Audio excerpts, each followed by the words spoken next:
여러분 안녕하십니까? YTN 뉴스 플러스 시작하겠습니다. 여론조사 비용 대납 의혹으로 기소된 오세훈 서울시장이 1심에서 벌금 1,000만 원을 선고받았습니다. 이 판결이 대법원에서 확정되면 오 시장은 시장직을 잃게 됩니다. 자, 법원으로 가보겠습니다. 안동준, 임예진 기자 나와주시죠. 네, 서울중앙지방법원에 나와 있습니다. 오세훈 서울시장, 명태균 여론조사 의혹으로 1심에서 벌금 1,000만 원을 선고받았는데요. 자세한 내용 하나하나 짚어보겠습니다. 임 기자, 먼저 선고 결과와 재판부 판단부터 전해주시죠. 네, 서울중앙지방법원 형사 22부는 정치자금법 위반으로 기소된 오세훈 서울시장에게 벌금 1,000만 원을 선고했습니다. 또 함께 기소된 강철원 전 서울시 정무부 시장에게는 벌금 300만 원이, 오 시장의 오랜 후원자이자 사업가인 김한정 씨에게는 벌금 500만 원이 선고됐습니다.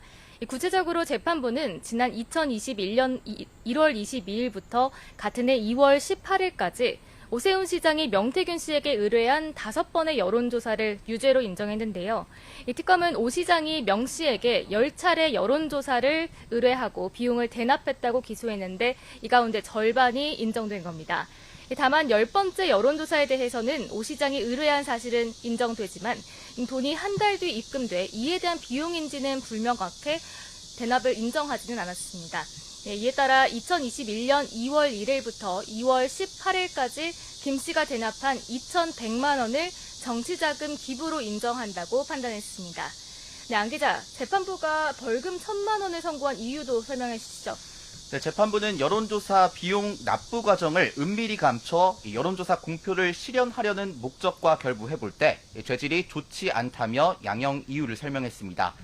또 단연간 국회의원과 시장직을 역임하며 입법 취지를 잘 알고 있음에도 범행을 주도하고 재판 과정에서 수긍하기 어려운 주장을 펼치며 책임을 인정하지 않는 태도로 일관했다고 지적했습니다. 다만 명 씨에게 적극적으로 여론조사를 지시하거나 사주했다고 보기는 어렵고 비용을 대납해 의뢰한 여론조사가 당내 경선이나 선거에 미친 영향이 크지 않다는 점은 유리한 사정으로 봤습니다. 그러면 유죄로 인정된 여론조사 하나하나 살펴보겠습니다. 먼저 맨 처음 3차례 여론조사가 인정된 배경에는 정치적인 상황도 고려가 됐죠? 네, 재판부는 김종인 전 비대위원장이 오 시장의 당시 조건부 출마 선언에 대해 부정적인 반응을 보였다는 게 증거를 통해 확인됐고, 오 시장이 당시 명 씨와 만나 선거 판세와 전략에 대한 설명을 들은 사실도 인정했습니다. 재판부는 오 시장이 당시 당내 경선 후보였던 나경원 의원을 이기는 여론조사가 필요한 상황에서 당내 지지도를 높이기 위해 김 전 위원장과 친분이 있는 명 씨에게 접근한 것이 자연스럽다고 판단했습니다. 이런 상황에서 오 시장이 명 씨에게 2021년 1월 22일부터 29일까지 이뤄진 3차례 여론조사를 의뢰했을 동기와 대연성이 상당하다고 봤습니다. 김한정 씨가 2021년 2월 1일 강혜경 씨에게 1,000만 원을 입금했을 때 명 씨는 물론 강 씨를 전혀 알지 못했던 상태였던 점도 근거가 됐습니다. 네, 안 기자, 이렇게 3차례 비공표용 여론조사 말고도 유죄로 인정된 여론조사가 2번 더 있었죠? 네, 그렇습니다. 재판부는 4번째 여론조사 역시 강철원 전 부시장의 도움으로 머니투데이의 조사를 의뢰할 수 있었고 당시 김한정 씨가 550만 원을 입금한 뒤 여론조사가 실시됐다고 설명했습니다. 그런데 오히려 불리한 결과가 나오자 오 시장이 이에 항의했고 머니투데이가 공표 언론사에서 제외되도록 조치했다고 봤습니다. 6번째 여론조사도 오 시장이 의뢰한 것으로 봤는데요. 이 여론조사 역시 오 시장에게 불리하게 나와 명 씨와 강 전 부시장의 사이가 틀어졌고 그 무렵부터 김한정 씨가 오 시장의 요청으로 명 씨에게 직접 여론조사를 전달받은 걸로 판단했습니다. 임 기자, 오 시장은 선고 직후에 입장을 밝혔죠? 네, 오 시장은 직접 선고 직후 취재진 앞에서 선거에 대한 소회를 밝혔습니다. 국민 여러분께 심력 끼쳐 죄송하다면서도 오늘 5개 여론조사가 유죄로 인정된 점을 납득할 수 없다고 말했습니다. 그러면서 직접 증거가 없는 상태에서 명 씨의 진술과 간접 증거만으로 추론해 유죄를 선고했다며 항소심에서 혐의를 다툴 거라고 예고했습니다.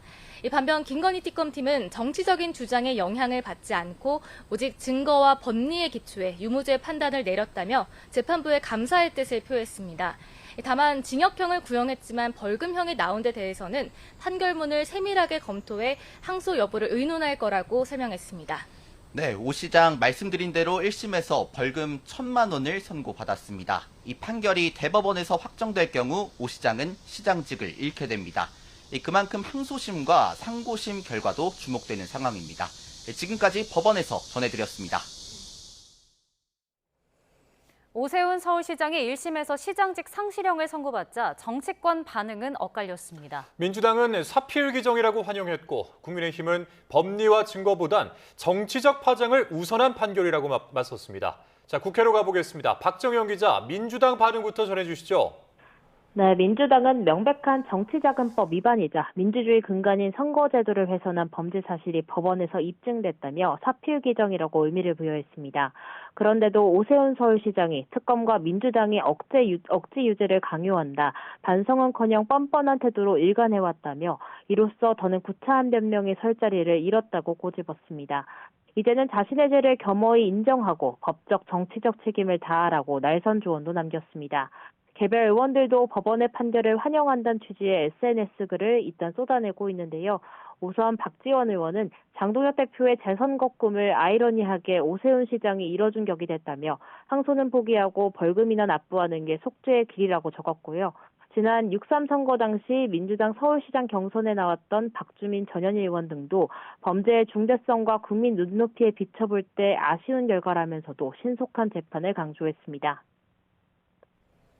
네, 그렇다면 국민의힘은 어떤 입장을 내놨습니까? 네, 국민의힘은 이른바 여당 무죄, 야당 유죄의 결과로서 사법 정의를 무너뜨린 정치 판결이라고 반발했습니다. 더욱이 1,000만 서울 시민의 지지를 받은 선출직 공직자에 대한 재판에서 사법부가 스스로 정치적 논란을 자초하는 판결로 국민의 선택을 뒤흔들었다고 비판했습니다. 이번 판결로 국민은 사법부가 국민의 신뢰를 지키는 최후의 보루인지 아니면 정치 권력 입맛에 따라 움직이는 기관인지 묻고 있다고 뼈있는 일침도 날렸습니다. 정점식 원내대표도 각급 법원 판단은 존경해야 하지만 전적으로 명태균 씨 진술에 의존한 판사의 예단만으로 유죄 판결이 가능한지 의문이라며 공정성 문제를 제기했습니다. 국민의힘 대외적으로는 아직 1심인 만큼 상급시 판결까지 지켜봐야 한다며 신중을 기하고 있지만요. 속내는 복잡하기만 합니다. 민주당 정원호 후보와 초박빙 승부 끝에 어렵사리 수성해냈던 서울시장이니만큼 선거가 끝난 지 한 달 만에 공직상실령에 해당하는 판결이 나오자 참담함과 실망감을 감추지 못하는 분위기입니다. 다만 장동혁 대표에 대한 거친 논쟁이 표류하는 상황 속 이번 판결로 개혁 쇄신파 성향으로 분류되는 오 시장의 당내 입지가 어떻게 재편될진 또 하나의 관심사입니다. 지금까지 국회에서 전해드렸습니다.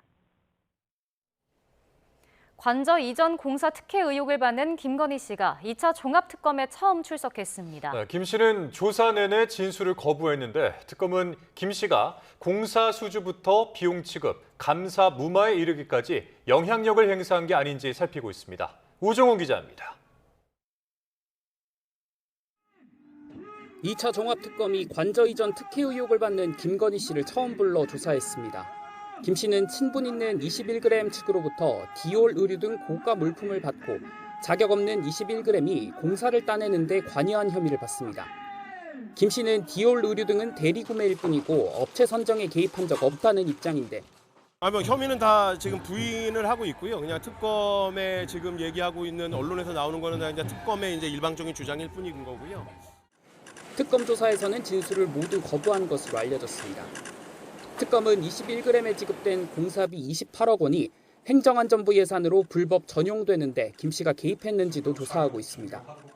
이와 관련해 특검이 주목한 건 21g 측이 디올 의류 등을 전달한 시점입니다. 특검은 지난 2022년 5월 공사비 예산이 부족해 관저 공사가 중단될 상황이 되자 21g 측이 김 씨 자택을 찾아 디올 의류와 장신구 등 688만 원어치 금품을 직접 전달한 점을 파악했습니다. 이후 공사는 재개됐고 행안부 예산 전용 논의도 이어졌는데 특검은 김 씨가 고가 물품을 대가로 불법적 공사비 지급에 관여한 게 아닌지 보고 있습니다. 이외에도 특검은 대통령실이 관저 이전 관련 감사에 개입한 정황을 토대로 정점에 윤석열 전 대통령 부부가 있을 거라 보고 있어 김 씨에 대한 추가 소환도 검토할 전망입니다. YTN 우종훈입니다. 인사청탁 등을 명목으로 각종 금품을 받았다는 이른바 매관매직 의혹으로 1심에서 징역 7년을 선고받은 김건희 씨의 항소심 재판이 다음 주부터 시작됩니다. 서울고등법원은 김 씨의 특정범죄 가중법상 알선수재 등 혐의 사건 항소심 첫 공판 준비 기일을 오는 29일 오후 4시로 지정했습니다. 앞서 1심 재판부는 지난달 26일 김 씨가 각종 청탁 알선을 대가로 금품을 챙긴 혐의를 모두 유죄로 인정해 징역 7년을 선고하고 금품 몰수, 추징금 6,480만 원을 명령했습니다. 장윤기 봐주기 수사 의혹을 규명하는 검찰과 경찰이 국가수사본부를 압수수색한 데 이어 국수본과 광주청 강력계장을 각각 소환했습니다. 국가수사본부가 장윤기의 살인 혐의와 과거 성범죄를 분리해 수사하도록 지시했는지 그 경위를 들여다보고 있습니다. 나현호 기자입니다.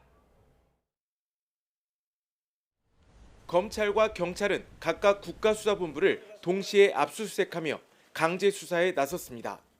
장윤기 사건 부실 수사의 배경에 국가수사본부 차원의 지시나 영향력이 있었는지 확인하기 위해서입니다. 분리수사 지시 관련해서 압색하신 거 맞으신가요? 수사의 핵심은 장윤기의 살인 혐의와 성범죄 혐의를 분리수사하게 된 경위를 규명하는 겁니다. 구속영장이 기각된 광산서 전 형사과장은 성범죄 입증을 위해 수차례 병합 수사를 건의했지만 상부에서 거절당했다고 주장했습니다. 광주시경을 통해서 두 사건을 병합해서 형사팀이 함께 수사할 수 있게 해달라고 요청을 했는데 한 3차례 정도 했거든요. 근데 3차례 모두 병합하지 말라는 취지로 국가수사본부에 지침이 내려와서 검찰은 국가수사본부 강력계장 최모 경정을 참고인 신분으로 전격 소환했습니다. 장윤기 사건으로 경찰 수사 최상부인 국가수사본부 간부가 검찰 조사를 받는 건 이번이 처음입니다. 최 경정은 본부장 지시사항이라며 광주경찰청 강력계장에게 분리수사를 지시하는 메시지를 보냈다는 의혹을 받고 있습니다. 경찰 특별수사단도 광주청 김모 강력계장을 참고인으로 불러 조사하고 있습니다. 김 계장은 국수본 최 경정과 수사 관련 대화를 주고받은 뒤 이 같은 분리수사 지침을 광산경찰서에 전달한 인물로 알려졌습니다. 아울러 검경 모두 압수수색으로 확보한 휴대전화와 메신저 기록을 바탕으로 보고와 지시과정 전반을 세밀히 들여다보고 있습니다. 분리수사 지시에 전모가 드러나고 전 국수본부장 등 수뇌부 이름까지 언급되면서 검찰과 경찰의 수사 칼날은 이제 국가수사본부 최윗선을 정조준하고 있습니다. YTN 나연호입니다. 아동 성매매 혐의로 국민의힘에서 제명된 최영중 전 청주시 의원 사건과 관련해 국회의원들이 검찰에 항의 방문했습니다. 의원들은 추가 피해자를 확인하기 위한 통신영장을 검찰이 기각했다고 비판했지만 검찰은 법과 원칙에 따른 판단이었다고 반박했습니다. 김기수 기자입니다. 서영교 국회 법제사법위원장 등 더불어민주당과 진보당 국회의원 6명이 청주지방검찰청으로 들어갑니다. 아동 성매매 혐의를 받는 최영중 전 청주시 의원 사건과 관련해 검찰이 통신영장을 기각한 경위를 따져묻기 위해서입니다. 의원들은 애플리케이션을 통해 범행이 이루어진 만큼 추가 피해자가 있는지도 적극적으로 확인했어야 한다고 지적했습니다. 가해자가 피해자에게 어떤 위협이 되고 있는지 확인해야 합니다.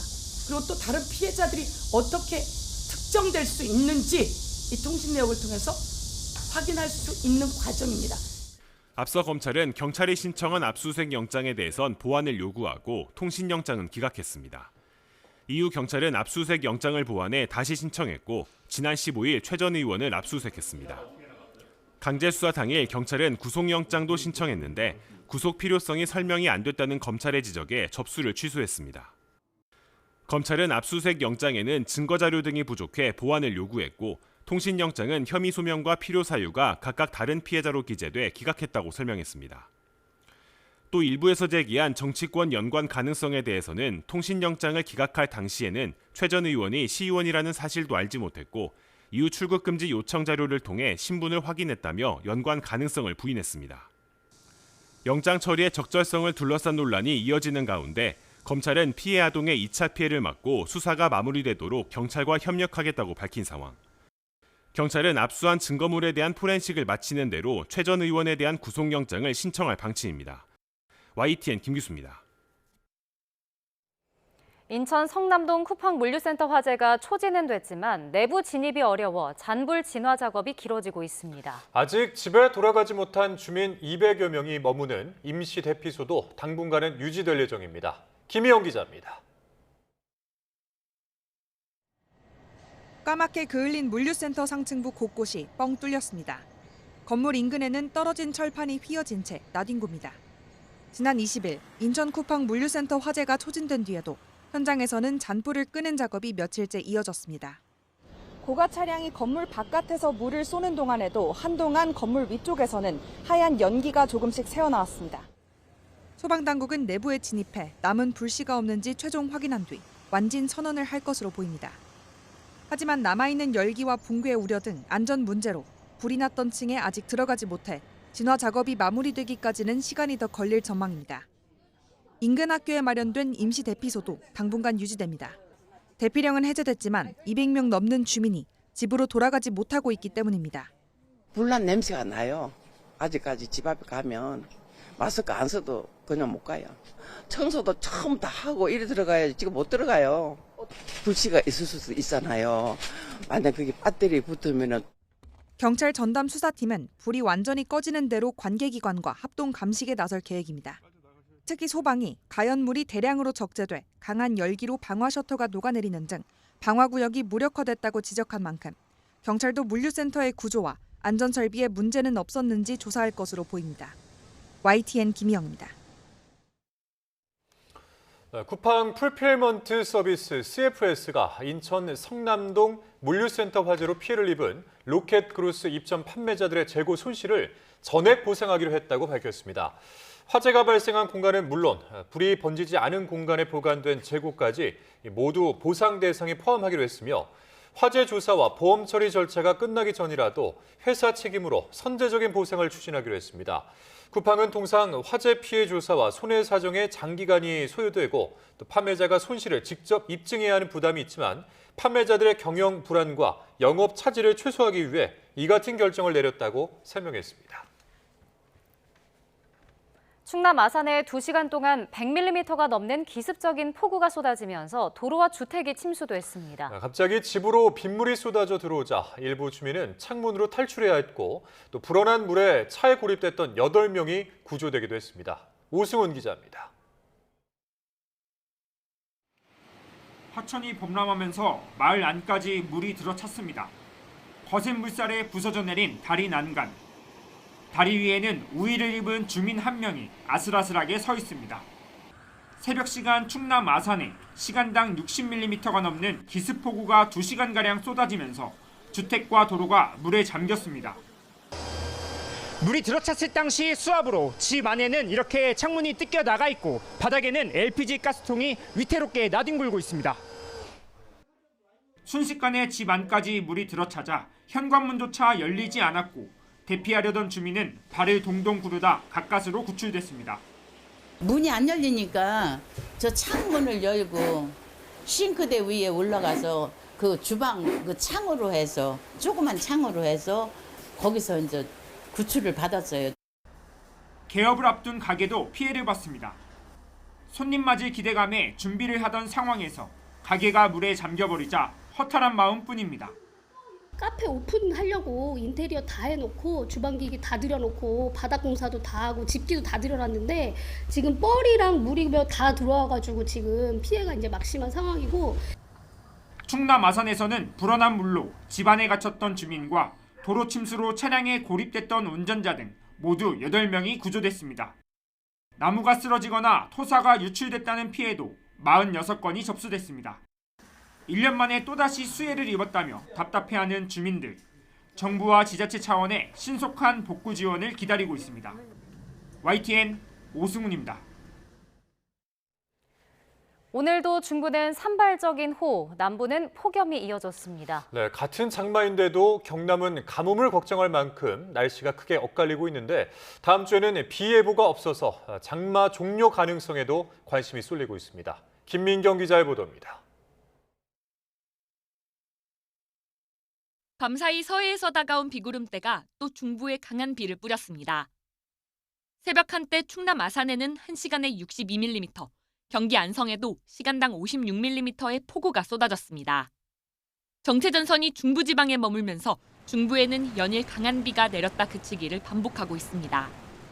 반면 남부지방은 폭염특보가 확대 강화하며 찜통더위가 기승입니다.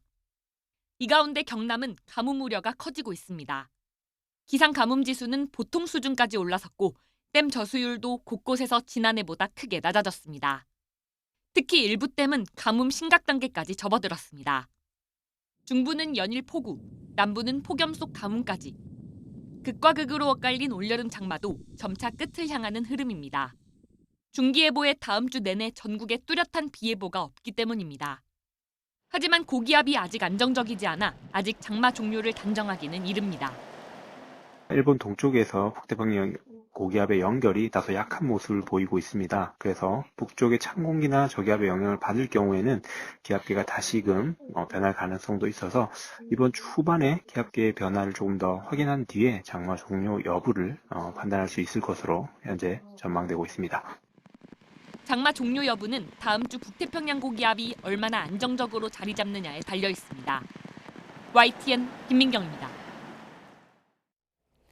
트럼프 미국 대통령이 이란의 핵심 핵시설 타격과 후티 반군에 대한 강력한 응징을 예고하며 연일 초강경 발언을 쏟아내고 있습니다. 하지만 미군 내부에서는 핵심 무기가 고갈돼 장기전 수행이 불가능하다는 경고가 나오면서 미국의 군사적 딜레마가 커지고 있습니다. 권영희 기자가 보도합니다. 트럼프 미국 대통령은 이란 지하 핵시설 곡괭이산을 곧 타격하고 홍해 봉쇄를 선언한 예멘 후티 반군도 즉각 처리하겠다고 경고했습니다. 실제로 중동 기지에 F-16과 F-35 스텔스 전투기를 급파하며 전운을 고조시키고 있습니다. 하지만 워싱턴의 호전적인 분위기와 달리 정작 사용할 실탄이 턱없이 부족해 미군의 현실은 위태롭습니다. 미국 전략국제문제연구소는 패트리엇 등 핵심 요격 미사일 비축분의 절반 이상을, 토마호크 미사일 재고도 30%나 소진했다고 분석합니다. 이란 역시 미국의 이런 군사적 한계를 꿰뚫어 보고 있다는 지적입니다. I think at this point the U.S. has expended a significant amount of its munitions. It has expended a significant amount of its air defense capabilities. And at this point, I don't think the Iranian regime places a lot of credibility in the sustainment of these strikes. 전문가들은 이란 핵심 시설 한두 곳을 노린 단발성 타격은 가능하지만 여러 전선에서 치러지는 장기전을 버텨낼 무기 재고는 없다고 분석합니다. 수천만 원짜리 이란 드론을 수십억 원짜리 미사일로 막아야 하는 비대칭 소모전의 한계 탓에 막대한 예산 수혈이 시급해진 겁니다. The military requires a generational investment to deliver on peace through strength. We know the best way to create peace is to prepare for war, to deter it. 결국 트럼프의 강경 발언은 실제 장기전을 염두에 둔 것은 아닙니다. 무기가 바닥나기 전 타격력을 보여줘 이란을 협상작으로 끌어내려는 과장된 압박 전술이라는 분석입니다. 요격 미사일 고갈로 현지 미군들의 인명 피해 위험이 갈수록 커지고 있습니다. 자칫 중동의 늪에 빠져 타이완 해협 등 동아시아 안보에 투입할 전략 자산마저 이를 수 있다는 미국의 고민이 깊어지고 있습니다. YTN 권영입니다. 예멘의 친이란 후티 반군의 홍해 봉쇄 선언이 현실화할 경우 세계 원유 공급망에 심각한 차질이 발생할 것이라는 전망이 나왔습니다. 월스트리트 저널은 오늘 해운 분석업체 클래플러를 인용해 호르무즈 해협에 이어 홍해와 아라비아해를 잇는 바브엘만데브 해협이 동시에 재기능을 하지 못할 경우 세계 원유 공급량의 약 25%가 영향을 받을 수 있다고 전했습니다.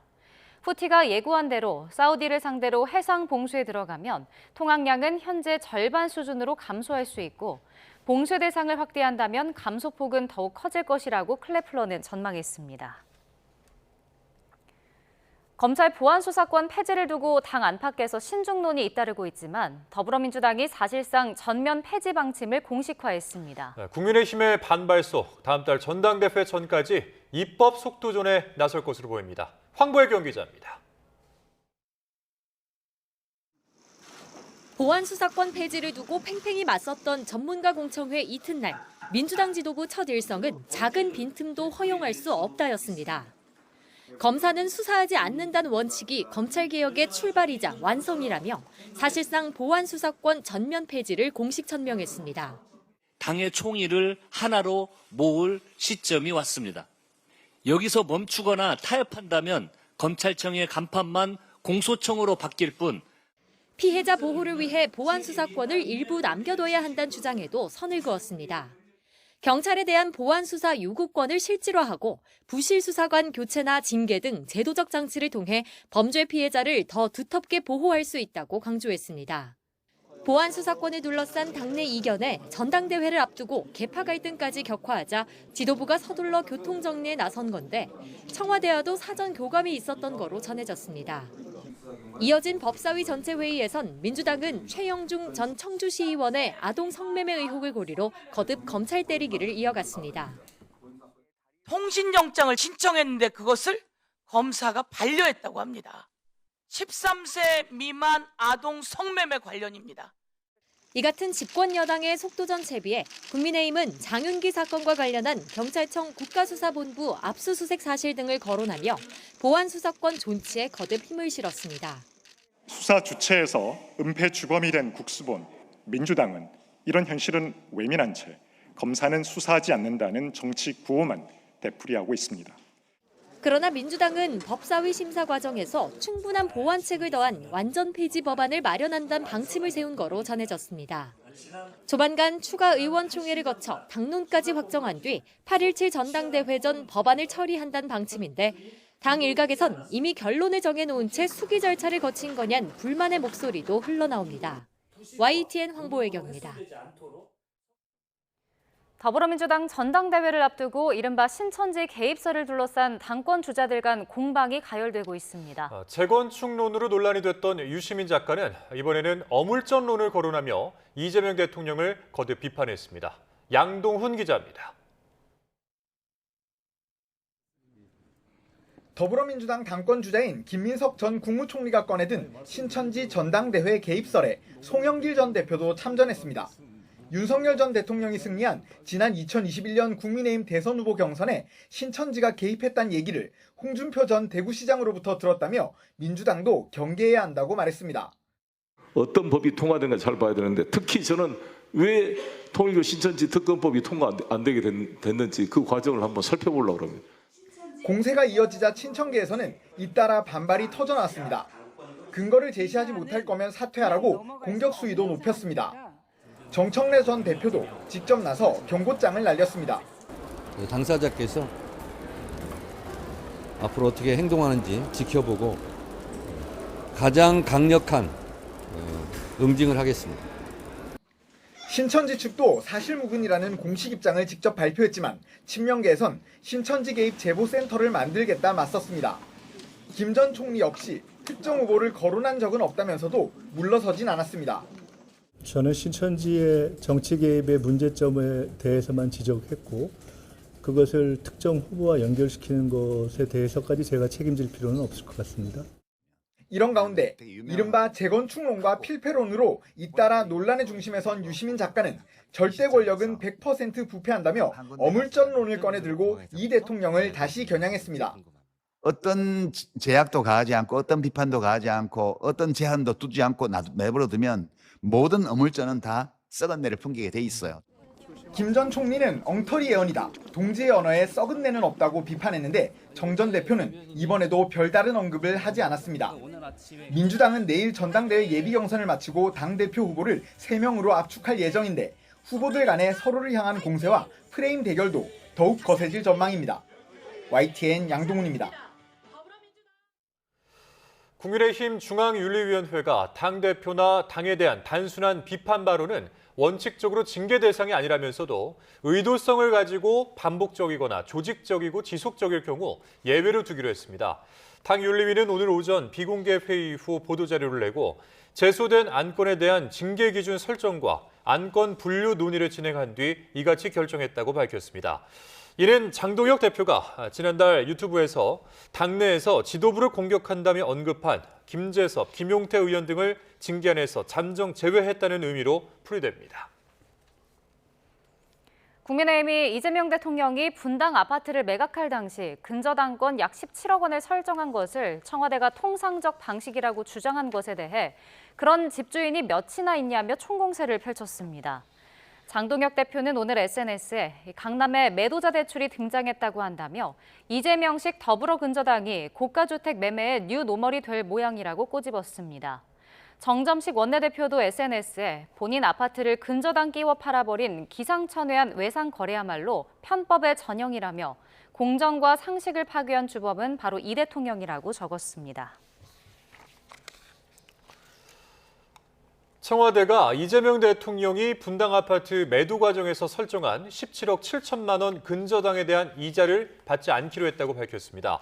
안규령 청와대 부대변인은 오늘 청와대 유튜브 방송에 출연해 이 대통령 자택 매도에 관한 내용을 진행하면서 이같이 밝혔습니다. 다만 일각에선 이자를 받지 않으면 사실상의 증여가 될 수 있다는 지적도 나옵니다. 이에 대해서 청와대는 무이자에 따라 발생하는 증여세 문제는 관련 규정에 따라 처리될 예정이라고 밝혀 매수인이 이 증여세를 낼 것을 시사했습니다. 이재명 대통령이 모레 미국 샌프란시스코와 남미 3개국 등을 찾는 해외 순방을 떠납니다. 젠슨 왕, 샘 올트먼 등 세계 주요 기술 대기업 대표들과 함께 한자리에 모일 예정인데요. 자, 자세한 내용은 청와대 연결해서 들어보겠습니다. 홍민기 기자, 이 대통령의 이 순방 일정 자세히 소개해 주시죠. 네, 청와대는 오늘 브리핑을 열고 이 대통령의 7박 11일간 미국과 남미, 독일 순방 일정을 설명했습니다. 이 대통령은 우선 모레 출발해 미국 샌프란시스코에서 세계 주요 기술 대기업 경영자들을 차례로 만납니다. 인공지능 미토스를 보유한 엔트로픽의 다리오 아모데이, 챗GPT를 개발한 샘 올트먼, 엔비디아의 젠슨 황, 브로드컴의 혹탄 CEO와의 만남이 예정돼 있는데요. 이어 이번 순방의 하이라이트라고 할 수 있는 국내외 AI 혁신 대기업들이 한자리에 모이는 대규모 행사가 열립니다. 한국에선 이재용 삼성전자 회장, 최태원 SK그룹 회장, 정의선 현대차 회장, 이혜진 네이버 이사회 의장이 참석하는데요. 우리나라의 전폭적인 인공지능 분야 투자 의지를 강조하고 세계 주요 기업들의 투자 등 실질적 협력을 끌어낸다는 계획입니다. 김용범 청와대 정책실장은 메모리 반도체 장기 계약을 포함한 상당히 크고 의미 있는 숫자들이 많이 나올 것 같다며 기대감을 높였는데요. 이 대통령은 또 샌프란시스코 AI 선언을 발표하고 최근 정부가 발표한 3대 메가 프로젝트를 통해 전 세계 인공지능 혁명을 뒷받침하겠다는 의지를 밝힐 예정입니다. 네, 그리고 이 대통령이 남미 국가들도 방문하죠? 네, 이 대통령은 샌프란시스코 방문 뒤 브라질, 칠레, 아르헨티나 등 남미 주요 3개국으로 떠납니다. 먼저 브라질에서는 이 대통령과 이미 돈독한 친분을 나눈 룰라 대통령과 다시 만나게 되는데요. 국빈 방문인 만큼 성대한 환영식과 정상회담, 공동 언론 발표들의 행사가 이어질 계획입니다. 칠레에서는 올해 출범한 새 정부의 안토니오 카스트 대통령과 아르헨티나에서는 하비에르 밀레이 대통령과 회담이 각각 예정돼 있습니다. 위성락 국가안보실장은 남미의 핵심 경제 대국인 세 나라와 정상회담을 통해 방산 등 다양한 시장을 개척하는 계기가 될 것으로 기대된다고 밝혔습니다. 특히 희토류 등 핵심 광물과 커피, 닭고기 등 풍부한 식량 자원을 보유한 이들 나라와 공급망 협력도 늘려간다는 계획입니다. 귀국길에는 독일 프랑크푸르트를 들러 현지 교민 간담회를 진행한 뒤 귀국할 예정입니다. 지금까지 청와대에서 전해드렸습니다. 미국에 있는 쿠팡 본사가 한국 정부가 미국 기업인 쿠팡을 차별하고 있다며 미국 정관계를 상대로 전방위 로비를 벌이고 있습니다. 하지만 미국에서 제기된 집단 소송 과정에선 자신들과 한국 자회사는 관계가 없다고 선을 긋고 있습니다. 보도에 유투건 기자입니다. 뉴욕 연방법원에 집단 소송을 낸 원고와 쿠팡 본사 측은 최근 재판 관할권을 둘러싸고 서면 공방을 벌였습니다. 쿠팡 측은 대규모 정보 유출 사태는 한국 자회사에서 일어난 사건인 만큼 별도의 심리 없이 소송을 각하해야 한다고 주장했습니다. 또 미국 본사나 김범석 의장이 한국 자회사의 보안 대책에 지배력을 행사했다는 근거가 없다고 거듭 강조했습니다. 한마디로 미국에서 소송을 제기한 것 자체가 잘못됐다는 주장입니다.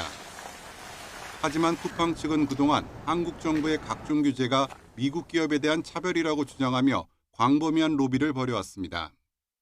그 결과 미국 의회는 쿠팡 측의 주장을 그대로 받아 적은 수준의 공식 보고서까지 발표했습니다. Korean regulators already seem to be aggressively targeting U.S. technology leaders. One example would be Coupang through discriminatory regulatory actions. 정치적 보호가 필요할 때는 미국 기업이라는 점을 앞세웠지만 법적 책임은 한국 자회사에 모두 떠넘긴 셈입니다. 원고 측도 쿠팡 측의 태도가 이율배반적이라고 비판했습니다. 한국 자회사를 그룹의 핵심으로 공시하고 본사 임원을 임시대표로 파견한 점을 들어 실질적인 통제력을 행사했다고 주장했습니다. 그러면서 최소한 증거 확인 절차를 거쳐야 한다고 요청했습니다. 뉴욕 법원은 오는 9월 집중 심리에 나설 예정이고 별도로 캘리포니아에서도 집단 소송이 진행되고 있습니다. YTN 유통원입니다. 김정관 산업통상부 장관이 미국 정부가 문제 제기하고 있는 쿠팡 차별 논란과 관련해 충분한 설명을 통해 오해를 풀 것이라고 밝혔습니다. 김 장관은 오늘 오전 미국 출장에 앞서 기자들과 만나 미 정부 관계자들과 만나는 자리에서 쿠팡 관련 이야기가 자연스럽게 논의 테이블에 올라올 것으로 생각한다며 이같이 말했습니다. 이어 정부 나름대로 충분한 논리와 근거가 있고 이어 비슷한 논란이 있을 때마다 미국 측에 충분한 의견을 전달할 예정이라면서 한미 동맹의 관계는 그 정도 이슈로 흔들릴 것으로 생각하지 않는다고 선을 그었습니다. 내일 이재명 대통령이 직접 주재하는 부동산 정책 토론회가 열리는 가운데 이를 앞두고 지난주 각 부처 토론회가 진행됐고 정부가 개설한 온라인 사이트에 4,000건이 넘는 의견이 쏟아졌습니다. 대출 규제 완화 등을 요구하는 실수요자, 보유세 강화에 반발하는 고가 1주택자 등의 목소리에 이 대통령이 어떻게 답할지 이목이 쏠리고 있습니다. 정연우 기자입니다. 공급 부족과 전세난 여파로 서울 아파트 값은 75주째 꺾일 줄 모르고 치솟고 있습니다. 집값 안정을 위해 비상이 걸린 정부가 준비 중인 이른바 최후의 수단인 부동산 증세 카드는 초고가 1주택 보유세 인상과 비거주 1주택자 세제 혜택 축소가 유력합니다. 부담 능력도 있고 그다음에 그게 주택 시장에 주는 부담도 있고 그래서 적정 수준이 얼마냐, 그러면 기준을 어떻게 설정하느냐 이런 것들이 남아 있는 겁니다. 세제 개편 전 국민 생각을 듣기 위한 부동산 대토론회를 앞두고 마련된 온라인 의견 수렴 사이트. 4,000건 넘는 제안들이 쏟아지며 관심이 뜨거운데 보유세 강화를 둘러싼 의견들이 눈에 띕니다. 값싼 주택 2채를 가지고 있는데 고가 1주택자보다 종부세를 더 내고 있다며 과세 기준을 총 가액으로 바꿔야 한다는 항의와 노년의 소득 없이 주택 하나뿐인데 초고가라는 이유로 보유세를 높이면 쫓겨날 수밖에 없다는 성토가 이어졌습니다. 최근 가계대출 관리 기조에 따라 갑작스럽게 빡빡해진 대출 한도에 대한 실수요자들의 불만도 줄지었습니다. 대출이 최대 6억 원까지로 묶여 무주택자여도 서울에선 집을 살 엄두를 못 낸다는 얘기. 주택매매 계약을 마쳤는데 은행 주택담보대출 문턱이 높아져 잔금을 못 치르게 됐다는 호소 등이 적지 않습니다. 그러면 생애 최초로 실수요자를 보호해준다고 정부에서 계속 얘기를 했는데 기업은행이든 새마을금고든 여러 군데를 다녀봤는데 다 위에서 안 된다고 했다고. 지금은 이제 잔금을 치르기가 되게 어려운 상황이 되어버렸어요. 이 대통령이 토론회에서 국민 목소리를 경청하고 현실에 부합하는 실수요자 지원책을 마련하겠다고 강조한 가운데 우리 국민들의 목소리를 겸허하게 경청하고 또 그 속에서 실현 가능한 대안들, 대책들을 만들어내 보겠습니다. 정책 방향은 이미 정해두고 의견을 수렴하는 모양새만 갖춘다는 시선을 불식시킬 만한 실질적인 토론과 향후 정책 설계로 이어질 수 있을지 관심이 쏠리고 있습니다. YTN 정현우입니다. 체크카드도 신용카드와 같게 실적으로 인정받는 등 은행에서 대출 금리를 감면받기 위한 카드 이용 실적 조건이 개선됩니다. 금감원은 카드 이용 실적 산정 방식과 실적 제외 대상이 은행별로 제각각이어서 관련 민원이 빈번히 발생해왔다고 설명했습니다. 금감원은 이에 대해서 4개에서 8개 정도인 카드 이용 실적 제외 대상을 카드론과 후불 교통카드 등 1개 정도로 최소화하기로 했다고 밝혔습니다. 또 신용카드와 체크카드 구분 없이 모두 카드 이용 실적으로 인정해 금리 감면 수준도 똑같이 적용하고 카드 할부는 할부 개월 수만큼 실적으로 인정할 것이라고 말했습니다. 상승 출발과 함께 개장 직후 매수 사이드카를 발동하는 등 7,100을 넘겼던 코스피가 장 후반 오름폭을 축소했습니다. 미국 주요 기술주 실적 발표를 앞두고 경계감 등의 영향과 수급 변동 때문으로 풀이되고 있습니다. 윤태인 기자입니다. 장이 열리자마자 7천을 돌파한 코스피는 가파른 급등세로 개장한 직후 매수 사이드카가 발동됐습니다. 엔비디아의 베라루빈 양산과 공급 소식에 미국 반도체주가 급등했고 코스피도 장중 7,100선, 6% 넘는 상승세를 보였습니다. 하지만 장 후반에는 상승분을 대부분 반납하고 끝내 0.74% 강보합인 6,797에 마감했습니다. 반도체 대형주이자 대장주인 삼성전자도 한때 6% 넘게 올랐지만 끝내 0.58% 오른 26만 원대로, SK하이닉스는 장중 200만 닉스를 회복하기도 했지만 183만 원 약보합의 거래를 마쳤습니다. 시장에선 개인과 기관이 매도 우위를 보였고 외국인이 매수 우위를 보였습니다. 장 후반 상승분 반납은 AI 투자 확대에 따른 반도체 사이클 기대와 대규모 투자 지속 여부에 대한 우려가 섞인 가운데 구글의 모회사인 알파벳 실적 발표를 앞두고 경계감이 유입됐고 복제학과 관련한 트럼프 미국 대통령의 관세 언급과 오후 들어 위축된 수급 때문이라는 분석이 나옵니다. 알파벳 실적 발표도 그렇지, 거기다가 무역 분쟁과 관련된 이슈도 좀 그렇지, 그러다 보니까 밀량이 쭉 늘린 거죠. 그런 것들이 밑바탕에 깔려있는 상황에서 외국인의 선물 매도가 나오면서 기관 중심의 프로그램 매도가 나온 게 오후장 들어서의 특징이다. 이런 가운데 코스피와 마찬가지로 장 초반 상승세를 탄 코스닥은 장중 상승분을 모두 반납하며 0.3% 약보합인 751의 장을 마쳤습니다. 다만 로봇 산업 활성화 기대감에 관련 종목들은 상한가를 기록하는 등 급등 마감했습니다. 원달러 환율은 1,480.1원으로 주간 거래를 마쳤습니다. YTN 윤태인입니다. 해외 온라인 쇼핑몰을 통해 들여온 식이보충제, 젤리 등에서 대마를 비롯한 마약 성분이 검출됐습니다.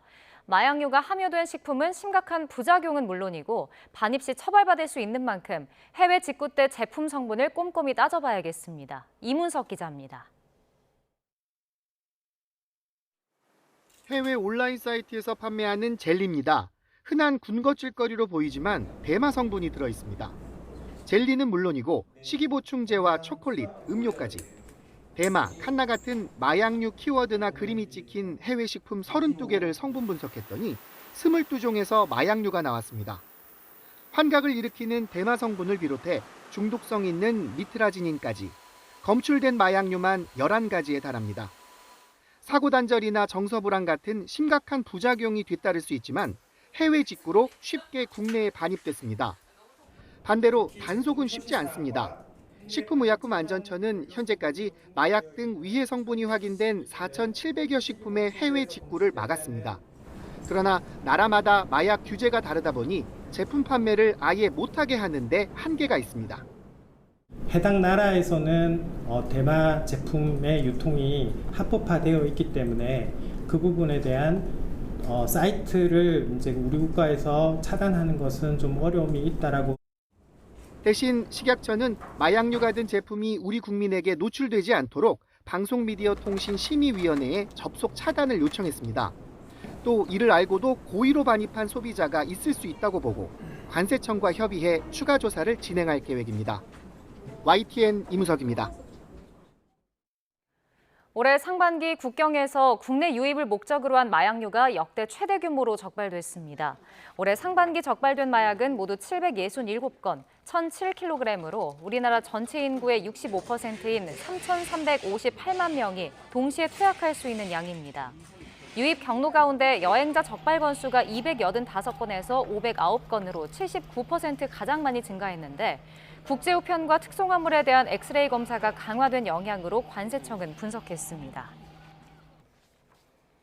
이번 여름 휴가 기간 하루 평균 614만 명이 이동할 전망인 가운데 10명 가운데 8명 이상이 국내 여행을 계획 중인 것으로 나타났습니다. 고속도로를 이용해 휴가지로 출발할 경우 8월 1일이 또 수도권으로 돌아올 때는 2일이 교통 혼잡이 가장 심할 것으로 보입니다. 차유정 기자입니다. 올여름 휴가철 이동 예상 인원은 하루 평균 614만 명. 한국교통연구원 설문조사 결과 응답자의 절반 이상이 휴가 의향이 있다고 밝혔는데 86%가 국내 여행을 계획 중이었습니다. 출발은 이번 주말인 오는 25일부터 31일 사이가 가장 많았습니다. 국내 여행지로는 동해안권을 가장 선호했으며 남해안권, 수도권 순이었습니다. 이동 시 승용차를 이용하겠다는 응답이 압도적으로 많았으며 이에 고속도로 하루 평균 통행량은 지난해보다 3만 대 증가한 543만 대에 달할 것으로 예측됐습니다. 고속도로를 이용해 수도권에서 출발할 경우 가장 막히는 날은 8월 1일, 귀경은 2일이 가장 혼잡할 것으로 전망됩니다. 8월 1일엔 서울에서 부산까지 6시간이 걸리며 강릉까지는 4시간 50분이 소요될 전망입니다. 이에 국토부는 대책기간 고속도로 16개 노선 59개 구간에서 갓길 차로를 운영합니다. 설 명절 이후 개통한 일반국도는 9개 구간 65km가 있습니다. 특히 최근 여름철 기습적인 집중호우가 잦은 만큼 기상이변 대응태세도 강화했습니다. 침수 우려가 있는 지하차도 45곳의 진입차단 시설을 14곳에는 대피유도 시설을 운영합니다. 지하차도 최대 침수심 기준도 15cm에서 5cm로 강화해 특보 발령 시 즉시 통제에 들어갑니다. YTN 차유정입니다. 한국 축구 쇄신을 이끄는 K축구혁신위원회가 대한축구협회장 선거인단을 최소 수천 명 이상 확대하기로 했습니다. 협회원 전원이 참여하는 직선제로 가야 한다는 의견도 있었지만 수천 명 정도로 추진하는 이유가 있습니다. 이대건 기자의 보도입니다. 지난해 정몽규 전 대한축구협회장이 당선됐을 때 선거인단은 192명, 정 전 회장은 85%의 압도적인 득표로 결선 없이 4연임에 성공했습니다. 이제 날씨도 풀리고 축구에서도 봄이 왔으면 좋겠습니다. 이번에 모든 축구인들이 높은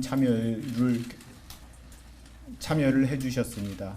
선거인단 30%가량이 협회 대의원과 K리그 구단 관계자들이어서 현직 회장에게 절대적으로 유리합니다. 월드컵 졸전 이후 축구협회장 선거를 아예 직선제로 바꿔야 한다는 목소리부터 나왔습니다. 협회 전체 회원이 15만 명 정도인데 피파 규정에 따르면 온라인 투표는 할 수 없습니다. 현장 투표를 하려면 비용도 문제지만 축구협회 차원에서의 선거 관리가 불가능합니다. 중앙선거관리위원회에 위탁하는 방법도 있는데 투표용지 부족 사태의 여파로 당장 선관위가 나설 수도 없는 상황입니다. 이를 고려해 K축구혁신위는 선거인단 확대 규모를 수천 명 정도로 검토하고 있습니다. 기존보다 늘리되 외부 도움을 어느 정도 받으면서 관리할 수 있는 수준입니다.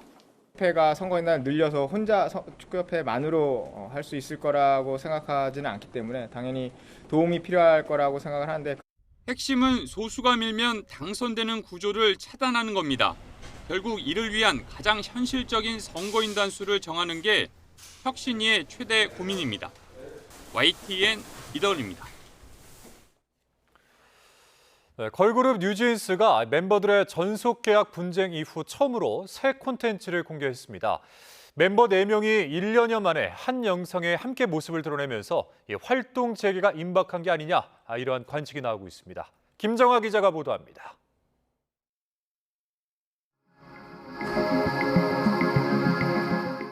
몽환적인 분위기의 음악이 흘러나오는 가운데 뉴진스 멤버들이 밝은 표정으로 이야기합니다. 소속사 어도어가 뉴진스 데뷔 4주년 기념일에 맞춰 영상을 깜짝 공개했습니다. 뉴진스가 팀 단위로 새로운 콘텐츠를 내놓는 건 지난해 3월 홍콩 공연 이후 1년 4개월 만입니다. 공식 복귀를 알린 해린, 해인, 한이뿐 아니라 복귀를 협의 중이라고 알린 민지도 등장해 눈길을 끌었습니다. 이 때문에 조만간 뉴진스가 4인 체제로 활동을 재개하는 게 아니냐는 기대도 커지고 있습니다. 다만 소속사는 뉴진스의 구체적인 활동 계획과 방식은 논의가 완전히 마무리된 뒤 발표할 계획이라고 설명했습니다. 전속 계약을 해지당한 뒤 소송 중인 전 멤버 다니엘도 뉴진스 데뷔 4주년 기념일에 개인 SNS에 근황을 올렸습니다. 다니엘은 인생은 가끔 흐릿해지지만 빛은 항상 다시 찾아온다는 문구를 함께 올려 현재 심경을 애둘러 드러낸 것 아니냐는 해석도 나왔습니다.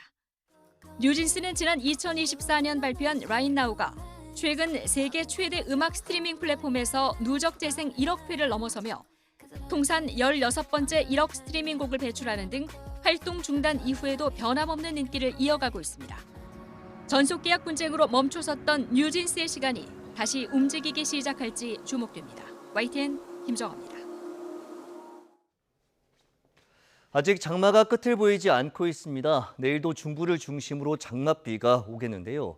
특히 수도권과 영서 지역에는 새벽부터 낮 사이 시간당 최대 30에서 50mm의 집중호우가 쏟아지겠고 밤까지 경기 북부에 120mm 이상, 영서 북부에 100mm 이상, 그 밖에 중북부에도 최고 80mm의 많은 비가 내리겠습니다. 남부지방은 장맛비 대신 오후 한때 소나기가 지나겠습니다. 무더위도 계속됩니다. 우선 오늘 밤 사이에도 열대야가 나타나는 곳이 많겠고 내일 낮에는 서울 기온이 27도, 광주 34도, 포항 37도까지 오르는 등 폭염특보가 발효 중인 영동과 충청 이남을 중심으로 찜통 더위가 기승을 부릴 전망입니다. 날씨 정보였습니다.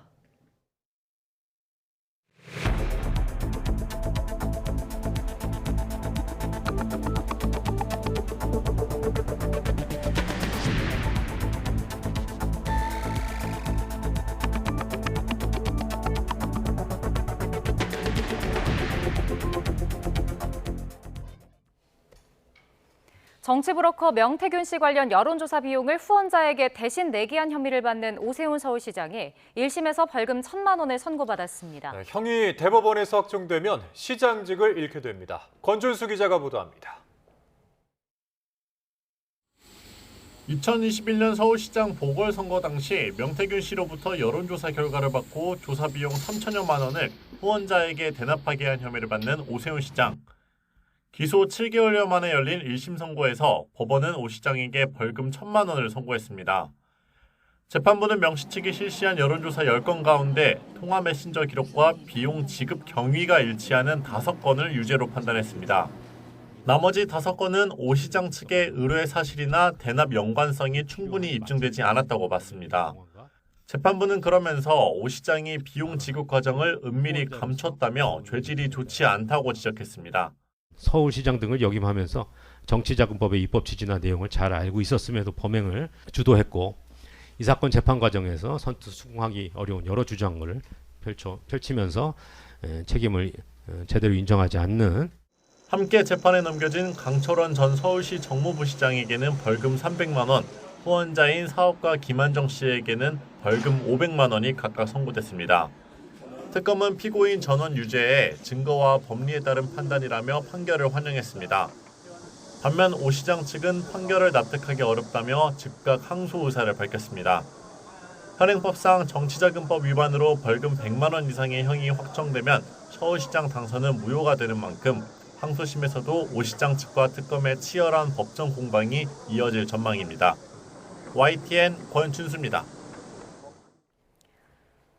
지방선거를 앞둔 정치 기소라고 반박해온 오세훈 시장은 5선 서울시장 당선의 새 역사를 쓴 지 불과 21일 만에 위기를 맞게 됐습니다. 오 시장은 간접 증거만으로 출연했다고 재판부를 비판하면서 흔들림 없이 시정에 임하겠다고 강조했습니다. 양일혁 기자입니다.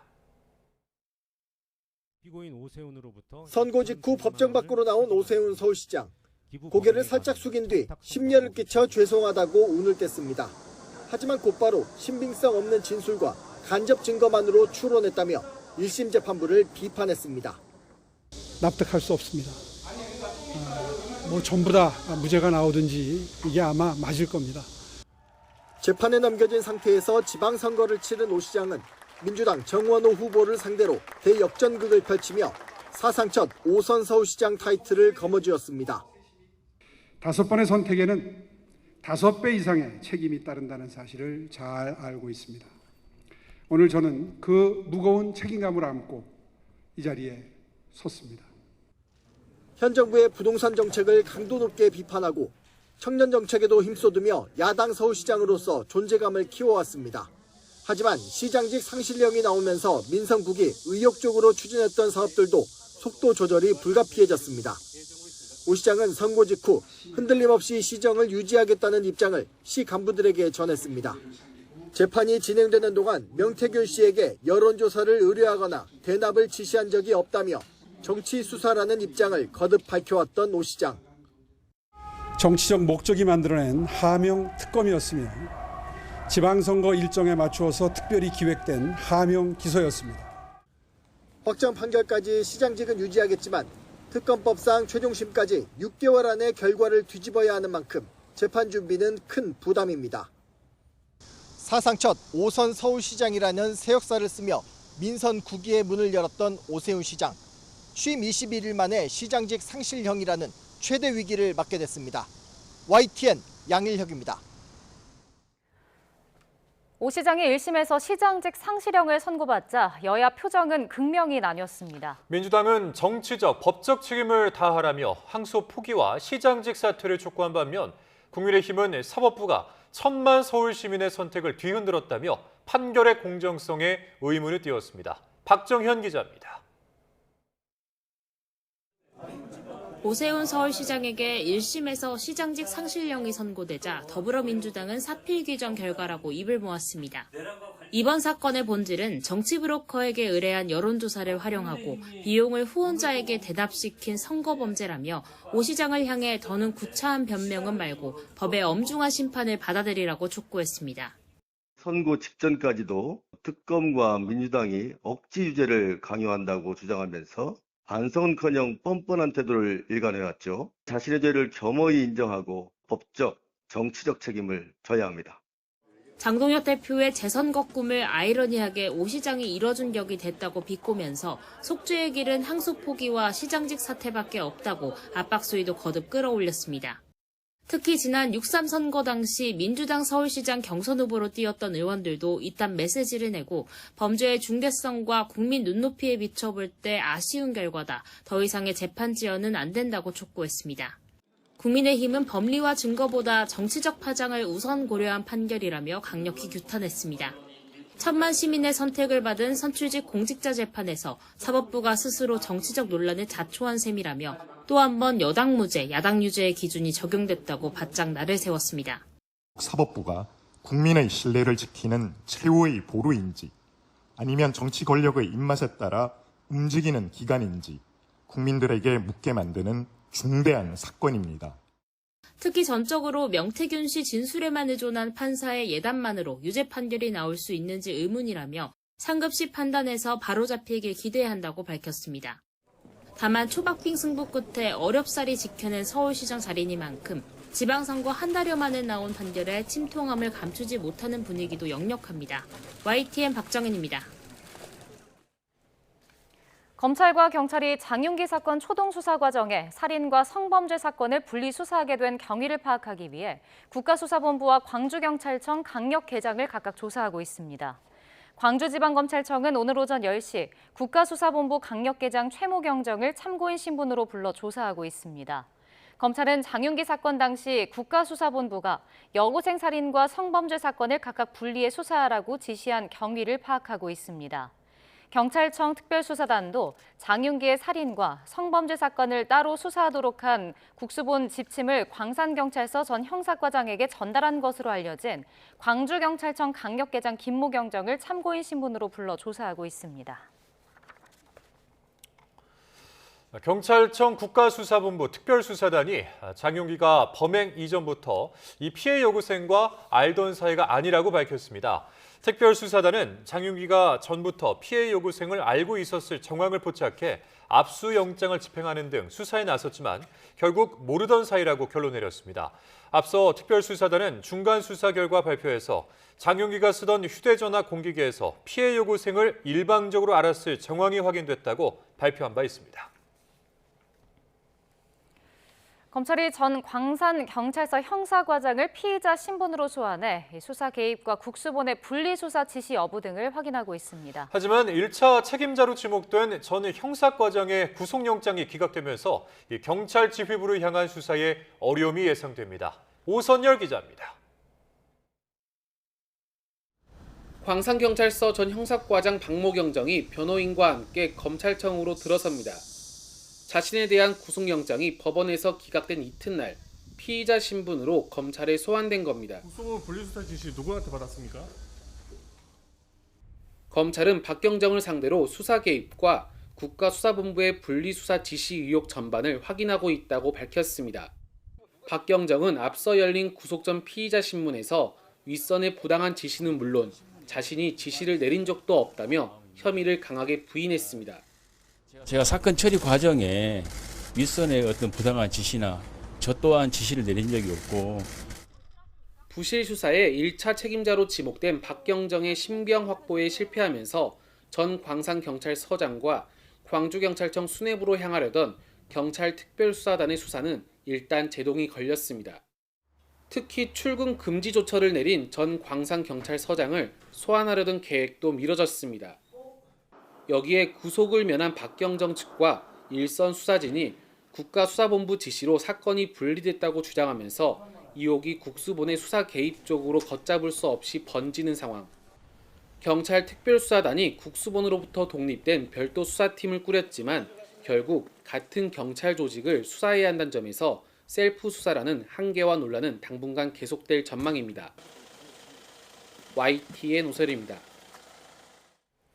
이재용 삼성전자 회장과 최태원 SK그룹 회장, 이해진 네이버 의장이 미국에서 젠슨왕 엔비디아 최고 경영자를 함께 만날 것으로 보입니다. 이 회장과 최 회장, 이 의장 등은 이번 주 미국 실리콘밸리 인근에서 황 최고 경영자와 회동할 것으로 알려졌습니다. 이번 회동이 성사되면 글로벌 인공지능 시장에서 반도체와 생성형 인공지능 서비스 등 주도적인 역할을 하는 기업 리더들이 사실상 처음으로 한자리에 모이는 것이라는 평가가 나옵니다. 홈플러스가 서울회생법원이 회생 절차를 오는 9월 4일까지 연장하기로 결정함에 따라 영업 정상화와 구조혁신 작업에 집중하겠다고 밝혔습니다.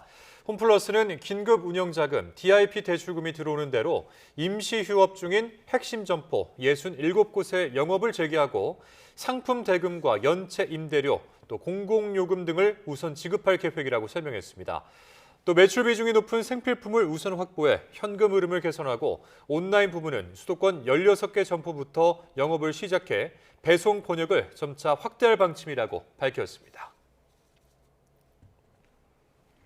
트럼프 미국 대통령이 캐나다에 50%의 관세를 예고한 데 이어 한국 등 각국이 부과할 무역법 301조 관세를 이번 주에 발표할 전망입니다. 관세율 15%를 넘으면 한국과 체결한 무역 협의를 위반하게 되는 만큼 우리 정부는 상한선이 지켜질지 이 상황을 예의주시하고 있습니다. 뉴욕에서 이승윤 특파원입니다.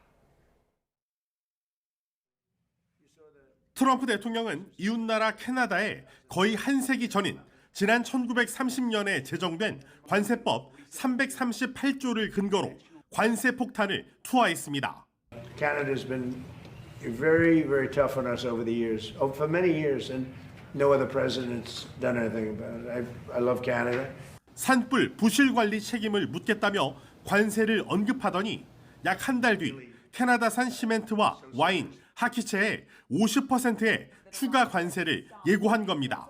캐나다 마크 카니 총리는 캐나다, 미국, 멕시코 무역 협정을 정면으로 위반했다며 반발했습니다. 트럼프 대통령과 통화를 하고 협상 강화에 합의했지만 관세가 발효되면 보복 관세 등 모든 대응 방안을 고려하겠다며 맞불을 놨습니다. I spoke with President Trump earlier this morning.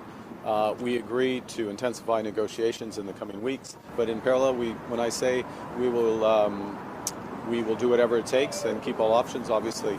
문제는 트럼프발 관세 전쟁이 한국에도 선포됐다는 점입니다.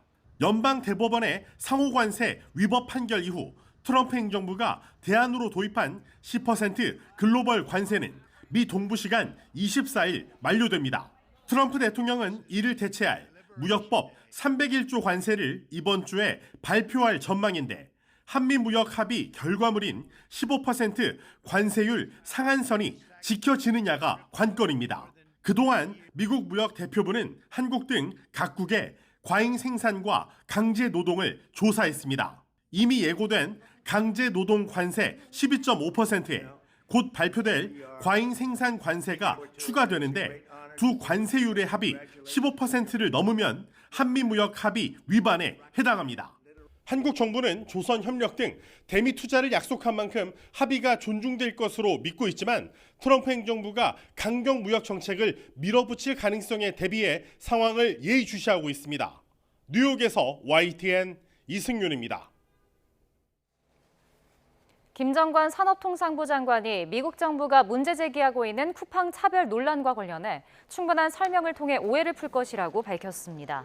김 장관은 오늘 오전 미국 출장에 앞서 기자들과 만나 미국 정부 관계자들과 만나는 자리에서 쿠팡 관련 이야기가 자연스럽게 논의 테이블에 올라올 것으로 생각한다며 이같이 말했습니다.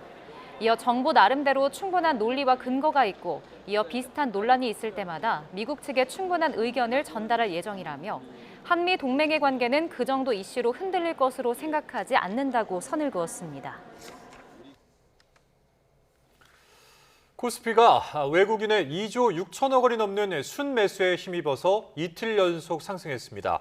코스피는 장 초반 5% 이상 급등해 4일 만에 7천을 넘기기도 했지만 오후 들어 상승폭이 급격히 줄어 0.7% 오른 6,798로 마감했습니다.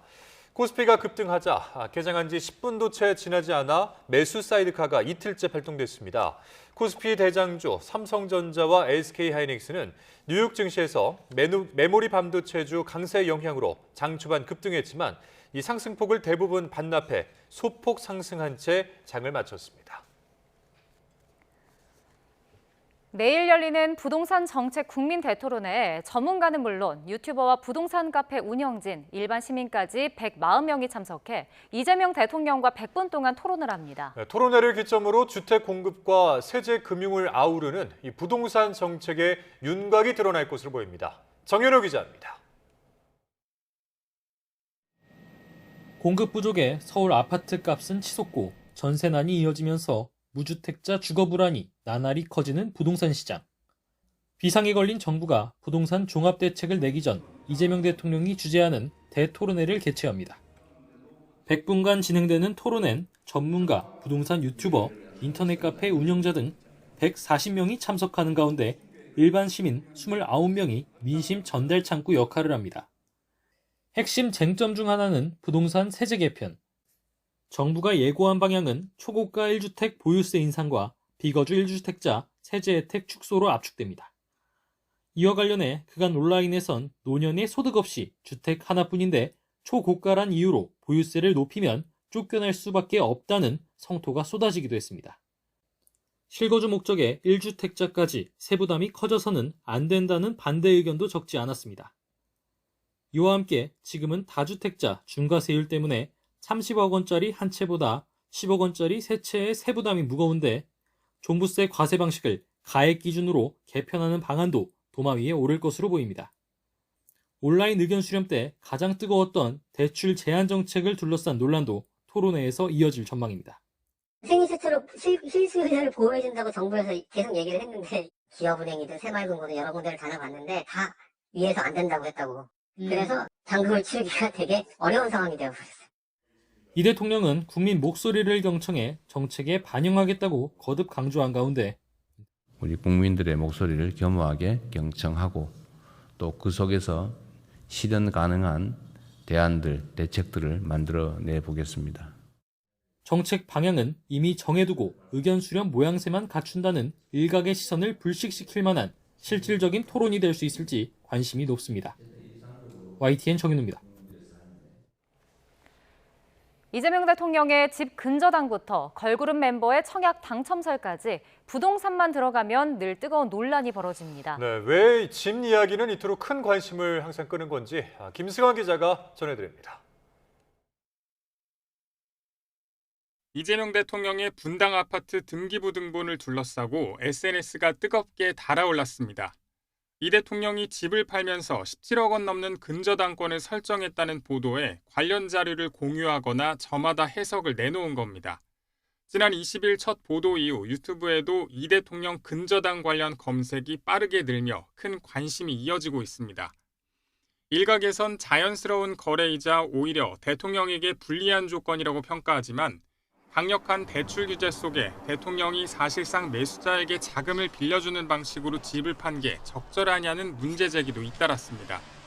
자연스러운 부동산 업계에서는 뭐 어떤 거래 행위입니다. 예. 예, 어떤 자금이 일시적으로 안 맞았을 때 서로 편을 봐준다 그럴까요? 재건축 때문에 불가피하다라는 거 알아도 이거는 좀 바람직하지 않다. 그동안에 썼던 이 방향 기조하고도 맞지 않는다.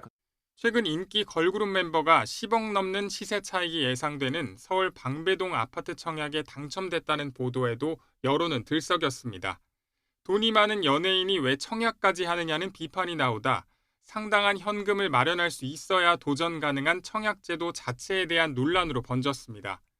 사안도 당사자도 달랐지만 유명인의 집 논란은 부동산을 둘러싼 과정과 기회가 얼마나 공정한지에 대한 질문으로 이어졌습니다. 우리 사회에서 부동산은 자산과 계층 이동을 좌우하는 기회로 여겨지는 만큼 공정성의 문제로 받아들여진다는 분석입니다. 이런 인식의 배경에는 갈수록 커지는 자산 격차도 있습니다. 최근 부동산 가격 상승으로 부의 쏠림이 심해지고 특히 부동산 자산이 고연령층에 집중되면서 청년층은 소득만으로 자산 형성의 사다리를 오르기 어려운 구조가 됐기 때문입니다. 결국 유명인의 부동산 논란은 갈수록 벌어지는 자산 격차 속에서 집에 투영된 우리 사회의 욕망과 불안을 선명하게 보여주고 있습니다. YTN 김승환입니다. 오늘 새벽 충남 아산과 천안 일대에 집중호우가 내리면서 피해가 잇따랐습니다. 소방당국은 도로가 물에 잠겨 고립된 운전자 등 8명을 구조했고 주택 침수와 나무 쓰러짐 등 피해 신고 42건을 접수했다고 밝혔습니다. 또 아산 영인면과 인주면에서는 비 피해로 이재민 19명이 발생해 인근 교회와 행정복지센터 등으로 대피했다가 일부 귀가했습니다. 폭우에서 잠시 비켜난 동해안과 경남 지역에 찜통더위가 연일 이어지고 있습니다. 특히 경남 지역에는 이례적인 여름 가뭄으로 저수지물이 크게 줄었다고 합니다. 차승원 기자입니다. 강릉 경포 해변, 폭염특보 속에 기온이 크게 오르며 후텁지근한 한여름 더위가 기승입니다. 한낮 기온이 33도까지 치솟으며 피서객 발길이 이어집니다. 물에 들어가 있을 때는 시원한데 밖에 나오면 약간 습도 같은 것 때문에 좀 후덥지근한 것 같아요. 경남 지역도 무더위가 이어지고 있습니다. 폭염과 열대야 특보가 동시에 내려지며 밤낮 없는 더위의 기세가 대단합니다. 거기에 이례적인 여름 가뭄까지 나타나고 있습니다. 경남 창원의 한 저수지, 평년 저수율은 86%지만 지금은 17%까지 떨어졌습니다. 바짝 말라가는 건 농민 마음도 마찬가지입니다. 위에는 비가 많이 와서 날리고 여기 너무 가물어가고 지금 뭐 곡식들이 지금 가물어 타고 있습니다 지금. 예, 그래 너무 비가 와서 문제입니다 문제는. 실제로 지난 한 달간 경남 지역에는 평균 70.3mm의 비가 내렸습니다. 평년의 20% 수준에 불과합니다. 이 때문에 기상학적으로도 가뭄 판정을 받은 상태입니다. 장마철이 무색하게도 한반도 기상은 기형적인 양상을 보이고 있습니다. 폭우 대비와 함께 온열 질환 예방, 농가 용수 확보까지 다각적인 대책이 필요합니다. YTN 최상입니다. 관저 이전 공사 특혜 의혹을 받는 김건희 씨가 2차 종합특검에 처음 출석했습니다. 김 씨는 조사 내내 진술을 거부했는데 특검은 김 씨가 공사 수주부터 비용 지급, 감사 무마에 이르기까지 영향력을 행사한 것이 아닌지 살피고 있습니다. 보도에 우종훈 기자입니다. 2차 종합특검이 관저 이전 특혜 의혹을 받는 김건희 씨를 처음 불러 조사했습니다. 김 씨는 친분 있는 21g 측으로부터 디올 의류 등 고가 물품을 받고 자격 없는 21g이 공사를 따내는 데 관여한 혐의를 받습니다. 김 씨는 디올 의류 등은 대리 구매일 뿐이고 업체 선정에 개입한 적 없다는 입장인데 뭐 혐의는 다 지금 부인을 하고 있고요. 그냥 특검에 지금 얘기하고 있는 언론에서 나오는 거는 다 이제 특검의 이제 일방적인 주장일 뿐인 거고요. 특검 조사에서는 진술을 모두 거부한 것으로 알려졌습니다. 특검은 21g에 지급된 공사비 28억 원이 행정안전부 예산으로 불법 전용되는데 김 씨가 개입했는지도 조사하고 있습니다.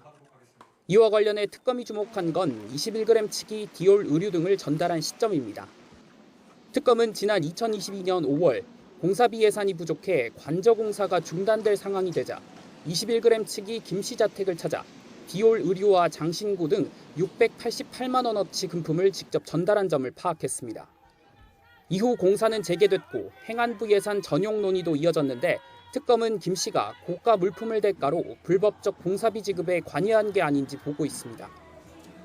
이외에도 특검은 대통령실이 관저 이전 관련 감사에 개입한 정황을 토대로 정점에 윤석열 전 대통령 부부가 있을 거라 보고 있어 김 씨에 대한 추가 소환도 검토할 전망입니다. YTN 우종훈입니다. 올해 상반기 우리나라로 들여오다가 적발된 마약류가 역대 최대 규모를 기록했습니다. 무려 3,300만 명이 동시에 투약할 수 있는 양인데 여행자를 통한 밀반입이 늘면서 관세청이 공항 검색을 대폭 강화하기로 했습니다. 손효정 기자입니다. 세관 직원들이 독일에서 국제 우편으로 들어온 유아용 침대틀을 절단합니다. 금속 뼈대 안에서 케타민 2.3kg이 쏟아져 나옵니다. 한 면이 다 나오는 것 같아요. 멕시코에서 항공 특송 화물로 붙인 의류 조각을 시약에 넣어보니 마약 양성 반응이 나타납니다. 필로폰 4.5kg을 의류에 흡착시켜 몰래 들여오려다 적발된 겁니다. 이처럼 올해 상반기 우리나라로 들여오려다 적발된 마약은 모두 1톤 규모. 우리나라 인구의 65%인 3,358만 명이 동시에 투약할 수 있는 양입니다. 지난해 같은 기간보다 2.6배 늘며 역대 최대치를 기록했습니다. 특히 국제 우편과 특송 화물에 대한 엑스레이 검사가 강화되면서 여행자를 통한 밀반입이 크게 늘었습니다.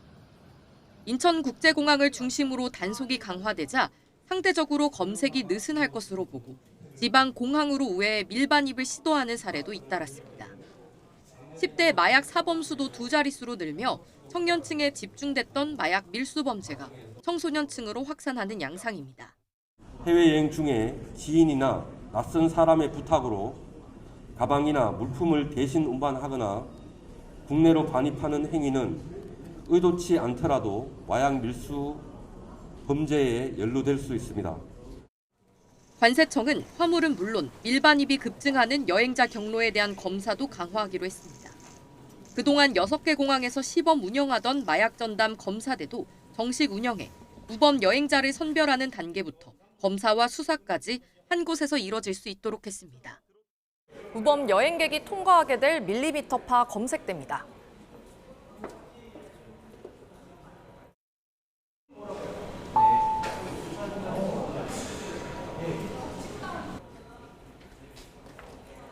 신체 외의 다른 이물질은 모두 잡아낼 수 있어서 이렇게 작은 양의 소금도 스크린 위에 탐지됐습니다. 관세청은 국제 우편과 수입 화물, 여행자 등 모든 마약 밀반입 경로에 대한 단속을 강화해 촘촘한 감시망을 구축할 계획입니다. YTN 손효정입니다. 마약범죄 합동수사본부가 주택과 공장 등의 전문 설비를 갖추고 대마를 재배한 혐의를 받는 가수와 작곡가 등 12명을 재판에 넘겼습니다. 힙합 그룹 멤버 A씨는 지난해 5월부터 지난 5월까지 주거지에서 대마 3주를 재배하고 대마 155.9g가량을 보관한 혐의를 받고 있습니다. 또 외국인 영어 강사 B씨 등 2명은 거주지에서 대마 29주를 길러 대마 젤리를 직접 제조하고 800만 원을 받고 판매한 혐의를 받습니다. 경기 김포경찰서가 만취 상태로 차를 몰다가 경찰관을 다치게 한 혐의를 받는 40대 남성 A씨를 현행범 체포했습니다. A씨는 어젯밤 9시 50분쯤 경기 김포시 양촌읍에서 술을 마신 상태로 SUV를 몰다 순찰차 2대를 치고 경찰관 4명을 다치게 한 혐의를 받고 있습니다. 이 사고로 30대 경사 1명이 손목 골절상을 입었고 나머지 경찰관 3명도 타박상을 입어 병원에서 치료를 받았습니다. 초등학교 여학생이 친구들과 물놀이를 하다가 물에 빠져 심정지 상태로 병원에 옮겨졌습니다. 오늘 오후 3시 20분쯤 경북 상주시 계산동 북천 징검다리에서 물놀이하던 초등학교 5학년 A양이 물살에 휩쓸렸습니다. 수색에 나선 소방당국은 1시간 40여 분 만에 사고 지점에서 30m 떨어진 곳에서 심정지 상태에 빠진 A양을 발견해 심폐소생술을 하며 병원으로 옮겼습니다. 지난주 대국민 연설을 통해 중국이 대선에 개입했다고 주장했던 트럼프 대통령이 일주일도 안 돼 다시 말을 바꿨습니다. 다른 우방국을 향해서는 막무가내로 큰 소리치는 트럼프지만 유독 중국 앞에서는 약해지는 모습입니다. 김선중 기자의 보도입니다.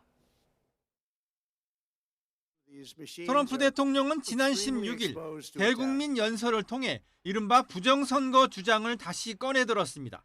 자신이 바이든 전 대통령에게 패배한 지난 2020년 대선에서 중국이 조직적으로 개입했다고 강하게 비판했습니다.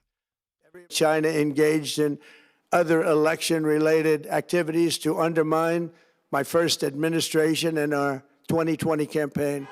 별 근거도 없는 주장에 미국에서도 반응은 차가웠습니다. We have seen so many examples of this president's craziness when it comes to the 2020 election. 결국 트럼프의 허풍은 일주일도 가지 않았습니다. 중국에 어떻게 대응할 거냐는 질문에 별일 아니라며 사실상 없던 일 취급한 겁니다. It took place a long time ago. I think China is maybe a little bit different today than it was then. But look, they do things and we do things to them. I'll be honest. We do things to them too. It's not a one-way street. 오는 9월 시진핑 주석의 미국 방문을 앞두고 중국을 자극하지 않기 위한 거라는 분석이 지배적입니다. 당장 루비오 국무장관을 아세안 회의에 보내 왕이 중국 외교부장과의 정상회담 논의에 공을 들이고 있습니다. We anticipate that the trip is happening in September. They've continued to send over their teams to prepare for it. I've heard nothing otherwise. I have no reason to believe that they won't be coming. 트럼프는 시 주석이 오는 9월 24일 미국을 방문할 것이라고 밝혔지만 중국은 여전히 공식 확인해주지 않고 있습니다. 오는 11월 중간 선거를 앞두고 물가 불안에 이란 전쟁까지 해법을 찾지 못하면서 트럼프는 이번에도 중국에 고개를 숙여야 하는 처지에 놓였습니다. YTN 김선중입니다. 한미일 외교장관이 2주 만에 다시 만나서 대북 공조 방안 등을 논의했습니다. 최근 부쩍 강화되고 있는 북중, 북러 밀착에 대한 이 대응 성격도 담겨 있는데 북한은 유일하게 참여하던 영내 다자 안보 협의체 ARF에 2년 연속 불참했습니다. 홍선기 기자가 보도합니다. 아세안 관련 외교장관 회의에 참석한 한미일 외교장관이 별도 회담을 위해 따로 만났습니다. 회담에서는 중동 문제 등 글로벌 현안뿐 아니라 한반도 평화와 관련한 논의가 이루어졌습니다. 이달 초 나토 정상회의를 계기로 회담했지만 불과 2주 만에 다시 머리를 맞댄 데는 이유가 있습니다. 최근 부쩍 강화한 북중 그리고 북러 밀착에 한미일 공조로 맞대응하기 위해서입니다. 북러 간 그리고 북중 간 어떤 심화되는 교류 이런 사항들을 서로 이제 정보를 공유를 하면서 어떻게 이제 효과적으로 이러한 부분에 대해서 또 대응을 해 나갈지 이런 부분도 자연스럽게 의견 교환이 이루어질 것이라는 말씀을 드리겠습니다. 조현 외교부 장관은 아세안 회원국들에도 안보 협력의 중요성을 강조했습니다. In such times, no country can ensure its prosperity, let alone its security by itself. 이런 가운데 북한은 아세안 외교장관 회의를 계기로 열리는 ARF, 즉 아세안 지역 안보 포럼에 지난해에 이어 올해도 참석하지 않았습니다. 북한은 지난 2000년 ARF 가입 이후 꾸준히 참석하다가 북미 정상회담이 빈손으로 끝난 2019년 이후에는 외무상 대신 대사급으로 격을 낮춰 참석해왔습니다. 그나마 지난해부터는 아예 참석하지 않고 있는데 북러 그리고 북중 밀착을 통한 양자 관계 강화에 보다 무게를 두고 있다는 분석입니다. YTN 홍선기입니다.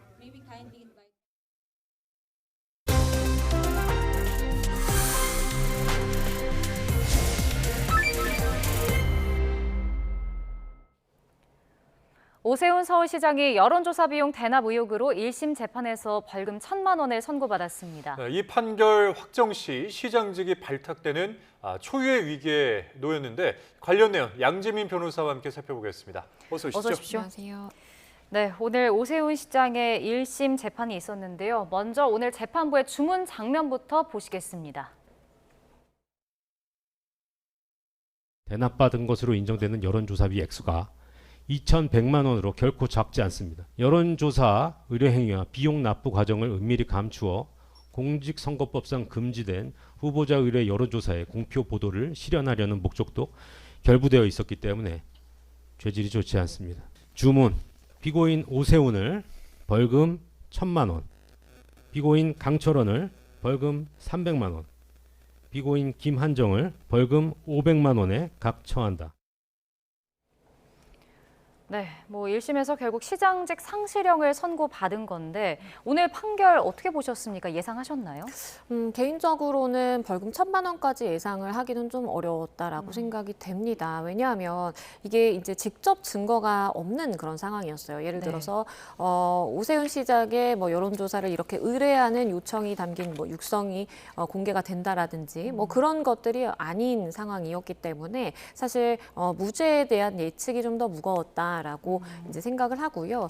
다만 그럼에도 불구하고 지금 재판부에서 유죄 판단을 내린 것은 지금 여러 가지 정황 증거라고 볼 수 있는 오세훈 시장과의 연결고리는 아니지만 오세훈 시장의 최측근이라고 볼 수 있는 강전부 시장이라든지 후원자와의 이러한 이제 연락이라든지 금전이 오고 가게 된 그러한 건네진 경위라든지 그리고 여론조사를 전달을 받은 사실과 이 전달받은 이후의 뭐 반응이라든지 이런 것들을 종합적으로 미루어서 판단을 해보자라고 한다면 이것은 충분히 동기가 있다라고 판단이 돼서 유죄 인정이 가능하다라고 재판부는 보았다라고 보이고요.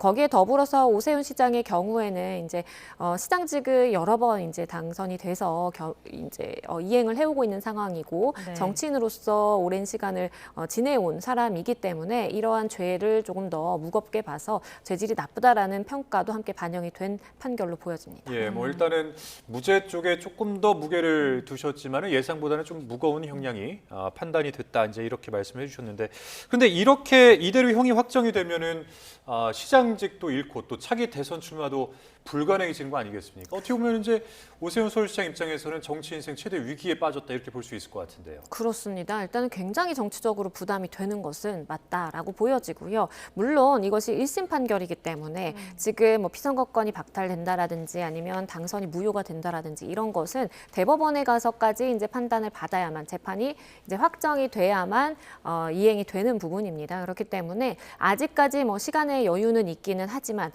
본인 당사자로서는 이것을 어떻게 뒤집을 수 있을지에 대한 부담감이 충분히 있겠다라는 생각이 들고 지금 정치자금법 위반으로 100만 원 이상의 이제 벌금형을 받게 되면 이 당선이 무효가 되는 것이고 그리고 벌금형을 이렇게 선고를 받게 되는 경우에 사실 피선거권이 이제 박탈이 됩니다. 5년 동안. 그렇기 때문에 그러면 차기에 어떠한 대권에 대한 도전이라든지 이런 것들이 좀 막혀버릴 수 있는 정치적으로 좀 하나의 공백이 생길 수 있는 그런 상황이기 때문에 이 부분에 대한 정치적 부담은 막중하리라 생각이 됩니다. 네, 재판부 판단도 좀 자세히 살펴보면 일단 오 시장이 명태균 씨에게 여론조사를 의뢰했을 가능성이 상당하다고 봤습니다.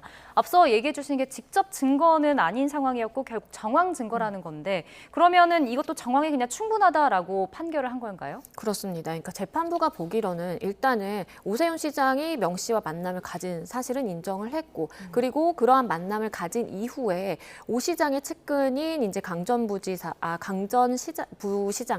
그리고 명 씨 측이 서로 연락을 주고받으면서 여론조사가 시행이 됐다라고 봤습니다. 그리고 이 후원자가 김 씨가 결국에는 돈을 송금을 했는데 과거에 명 씨라든지 아니면 강 전 의원이라든지 서로 아는 사이가 아니었거든요. 그럼에도 불구하고 1,000만 원이라는 금액을 일시에 이제 입금을 할 수 있다라는 것은 사실상 오 시장의 어떠한 지시라든지 개입이 있지 않고서는 쉽게 설명이 되지 않는다라는 점을 들어서 그러한 동기가 충분했던 당시 2021년 당시에 보궐선거를 앞두고 있는 상황이라는 것까지 이제 모두 반영이 되어서 이런 정황 증거들이 인정이 됐다라고 이제 보여지고요. 반대측에 있는 이제 오 시장 입장에서는 당연히 본인의 이제 직접적으로 증거가 없는 상황이어서 그러니까 직접적으로 지시했다라든지 아니면 내가 그 금전에 대해서 어떠한 이득을 명확하게 취한 부분이 없다라는 점을 들어서 다퉜지만 이 부분은 재판부가 그 주장을 받아들이지 않았습니다. 추가적으로 이제 오 시장 측이 명 씨에게 5건의 여론조사를 의뢰를 했고 그리고 오 시장 후원자 그러니까 김한정 씨가 그 비용을 대납했고 그러니까 이런 이런 것들이 정치 자금을 수수한 것으로 인정을 한 거잖아요, 이거는. 그렇습니다. 이제 정치자금 기부에 해당한다라고 설명을 했고요. 왜냐하면 오 시장의 입장에서는 사실 이러한 여론조사를 의뢰한다라고 하면 비용이 드는 것이고 그 비용을 본인이 이제 지불하지 않고 제3자를 통해서 대납시켰다라는 것은 그럼으로써 내가 일종의 경제적 이득을 얻은 것이기 때문에 그리고 그것이 이 선거를 위한 목적을 가지고 여론조사를 의뢰한 그런 행위인 것이기 때문에 이것이 충분히 정치 자금의 기부로서 인정이 된다라고 재판부는 판단을 했고요. 정치자금법 위반에 대해서 일단은 유죄의 전제를 가지고 그러면 양형에 있어서 얼마만큼의 이제 형량을 정하는 것이 맞겠느냐라고 봤을 때 사실 재판부 입장에서는 이 당선 무효형이라고 볼 수 있는 100만 원의 기준상으로서 더 아래의 벌금형을 선고하는 것도 충분히 가능했지만 재판부가 판단을 하기로는 2,100만 원 그러니까 특검 측에서 기소한 3,300만 원 중에서 2,100만 원이 유죄로 인정이 됐는데 2천만 원이 넘는 금액에 대해서 정치자금법 위반이 발생한 그 자체가 결코 적은 금액이 아니고 그리고 이러한 자금의 흐름이라든지 여론조사를 의뢰하고 이런 것들을 외부로 알리지 않기 위해서 은밀하게 굉장히 좀 이런 비밀로 하기 위해서 노력이 있었다라는 부분에 들어서 더 죄질이 나쁘다고 평가를 했고 그것은 결국에는 양형과 연결되는 부분이거든요. 네. 그렇기 때문에 사실 100만 원과는 굉장히 좀 차이가 크다라고 볼 수 있는 1,000만 원의 벌금형이 인정이 됐습니다. 네. 그리고 앞서 특검팀이 기소를 할 때 오 시장이 의뢰한 여론조사를 10건으로 봤는데 뭐 재판부는 5건만 여기서 인정을 했거든요. 이렇게 갈린 이유는 뭔가요? 그러니까 재판부가 이번 판단을 함에 있어서 금전이 1,000만 원, 500만 원, 700만 원 뭐 이렇게 오고 갔고 그리고 여론조사도 시점을 나눠서 이제 시행이 됐는데 각 여론조사를 앞두고 강전 부시장과 명 씨 사이에 오고 간 메시지도 분석을 했고요. 그리고 이것이 실제 오 시장에게 전달됐는지도 판단을 했고요. 그러면 여론조사와 이 금액과 액수와 좀 맞춰볼 수 있는지도 상당히 이제 상세하게 분석을 했던 것으로 보여요. 네. 근데 2,100만 원 그리고 5건만 인정이 된 것은 실제 어떤 여론조사의 경우에는 시행이 됐고 전달도 됐지만 오 시장에게 전달까지 됐지만 추후에 한 달 정도가 지나서 500만 원이 입금된 그런 건도 있었거든요. 이것은 그 500만 원의 지급과 이 여론조사가 시행된 부분에 대해서 대가성이라든지 어떠한 서로 인과관계를 파악하기가 어렵다라고 해서 우리가 형사재판을 함에 있어서는 모든 정황 증거든 직접 증거든 판단을 해서 이 죄의 증명이 합리적으로 의심 없는 정도까지 입증이 돼야만 하거든요. 그런데 재판부는 그러한 500만 원이라든지 700만 원 건에 대해서는 이것이 여론조사의 대가인지 아니면 다른 뭐 모종의 정산할 것이 있어서 이루어진 것인지 어떤 것인지 불명확하기 때문에 이 부분에 대해서는 입증이 이루어지지 못했다라고 판단을 해서 제외했습니다. 일단은 오 시장 측에서도 좀 반발을 하는 것 같습니다. 전체가 무죄든지 아니면 뭐 그렇게 해야 되는데 지금 현재 같은 경우는 추론만 가지고 이 명시 진술이 맞는 것 같다. 그러니까 이제 이렇게 판단한 것 아니냐 이렇게 주장을 하던데 어떻게 들으셨어요? 그렇죠. 이제 오 시장 입장에서는 충분히 그렇게 반발할 수 있다라고 보여집니다. 왜냐하면 직접 증거가 없는 상황에서 명 씨의 진술을 인정을 해서 유죄 판단이 나온 것인데 명 씨는 계속해서 그 10건 모두가 오세훈 시장이 시킨 것이다라고 이제 이야기를 했었거든요. 근데 그 부분에 대해서 5건은 시킨 거다라고 이야기를 하고 5건에 대해서는 아니다. 죄가 인정되지 않는다라고 하다 보니까 오 시장 입장에서는 그렇게 반발을 하고 있는 것으로 보이는데요. 다만 재판부는 말씀드린 것처럼 각 여론조사를 나누고 이것에 대한 대가가 어떻게 지급이 됐는지 그리고 여론조사가 시행되고 대가가 지급되는 그 시점 사이에 연락을 주고받은 것이라든지 아니면 여론조사의 질문, 문항 구성 그리고 어떻게 실시할 것인지 사실상의 그러한 구조를 짠 부분까지도 다 파악을 한 것으로 보여요. 그렇기 때문에 상세하게 강전 시장이 어떤 질문으로 어떻게 구성을 해서 하자라고 한 명확하게 볼 수 있는 부분에 대해서는 유죄 인정을 한 것으로 보이고 그게 아니라 나머지는 명 씨가 전달을 하긴 했지만 이것을 시켜서 한 것인지 아니면 본인이 해서 이것을 사실 과거에 어쨌든 인연이 이어져 오고 있던 그런 당시의 상황이었기 때문에 단순히 전달을 하고 제공을 한 것인지 이렇게 확실하지 않은 부분에 대해서는 이렇게 나눠서 좀 판단을 했다라고 보여집니다. 네. 그리고 오 시장 측이 이제 여론조사 실제 결과가 불리하게 나왔기 때문에 뭐 정치적 이익을 얻지 못했다고 주장하기도 했거든요. 근데 이 부분은 재판부가 받아들이지 받아들이지 않은 거죠? 그렇습니다. 그러니까 정치자금법 위반을 판단함에 있어서는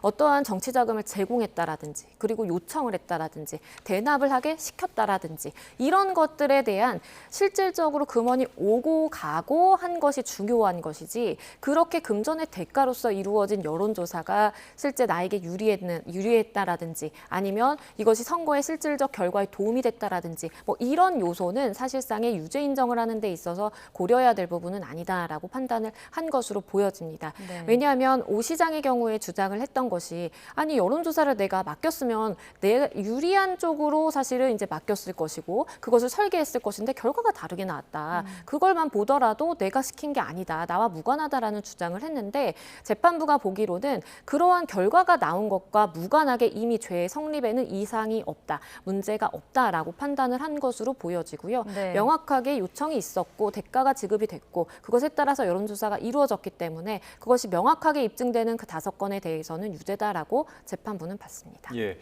자, 뭐 여튼 1심에 대한 판결은 이제 마무리가 됐고 이제는 뭐 2심과 3심이 남아 있는데 오 시장 측에서도 항소심을 언급한 상황이고 특검도 항소 검토를 언급하지 않았습니까? 이후에는 이제 634 원칙에 따라서 그러면 뭐 2심과 3심 모두 3개월씩 걸리게 되는 겁니까? 어떻게 되는 겁니까? 아마 재판부는 이 3개월이라는 기한에 이제 두고 맞춰서 선고하려는 노력을 아마 기울일 것으로 보여집니다. 공직선거법도 그렇고 이번 김건희 특검법도 그렇고 633의 원칙을 명시를 해두고 있거든요. 물론 이것을 넘긴다라고 해서 판결이 무효라든지 어떠한 뭐 제재라든지 이런 것들이 있는 건 아닙니다. 다만 이번 1심의 경우에도 6개월 안에 선고하고자 했지만 지방선거를 앞두고 있던 상황이기 때문에 혹시나 정치적으로 영향을 미칠 수가 있다라고 해서 연기를 부득이하게 했던 것이거든요. 재판부가 이런 633 원칙에 대해서 최대한 이것에 맞춰서 하려는 그러한 의지를 과거부터 많이 보여왔고요. 아마도 항소심이라든지 이제 대법원에까지 가게 되면 그 선고는 3개월 이내에 충분히 이루어질 수 있는 상황으로 보여지기 때문에 우리가 확정이라고 이야기하는 최종 결론은 올해 연말 아니면 내년 초에는 나올 것으로 예상이 되는 상황입니다. 네. 앞서 근데 이제 무상 여론조사 제공 혐의 재판에서 윤 전 대통령이 이제 유죄, 김건희 씨가 1, 2심 무죄가 나왔는데 오늘 또 오 시장의 벌금 1,000만 원이 나왔고 이런 결과가 24일에 열리는 김 씨의 대법원 선고에 어떤 영향을 줄 수 있을까요? 일단은 좀 구조가 다르기는 합니다. 왜냐하면 어떠한 금전이 이 윤 전 대통령이라든지 김건희 씨의 경우에는 오간 사실은 없습니다. 다만 윤 전 대통령의 경우에는 오히려 거꾸로 좀 육성이 외부로 공개가 되기도 했죠. 그래서 이 부분에 대한 구조는 다르지만 네. 사실 대법원 입장에서도 모든 관련 사실관계 그러니까 명 씨를 중심으로 둘러싼 여러 가지 이러한 여론조사의 사건이기 때문에 그러한 결과에 대해서도 면밀하게 검토를 할 것이다라고 보여지고요. 그렇기 때문에 사실은 관련 재판에 대해서도 일부 선고가 미뤄졌던 사례가 있던 것이 관련 당사자들이 엮여있는 문제이기 때문에 좀 결과를 지켜보자라고 했던 것도 있습니다. 그렇기 때문에 이것이 이제 유죄라고 해서 반드시 유죄다라고 인정을 할 수는 없지만 네. 모종의 영향을 줄 수는 있는 상황입니다. 알겠습니다. 오늘 말씀 여기까지 듣겠습니다. 지금까지 양재민 변호사와 함께했습니다. 고맙습니다. 고맙습니다. 감사합니다.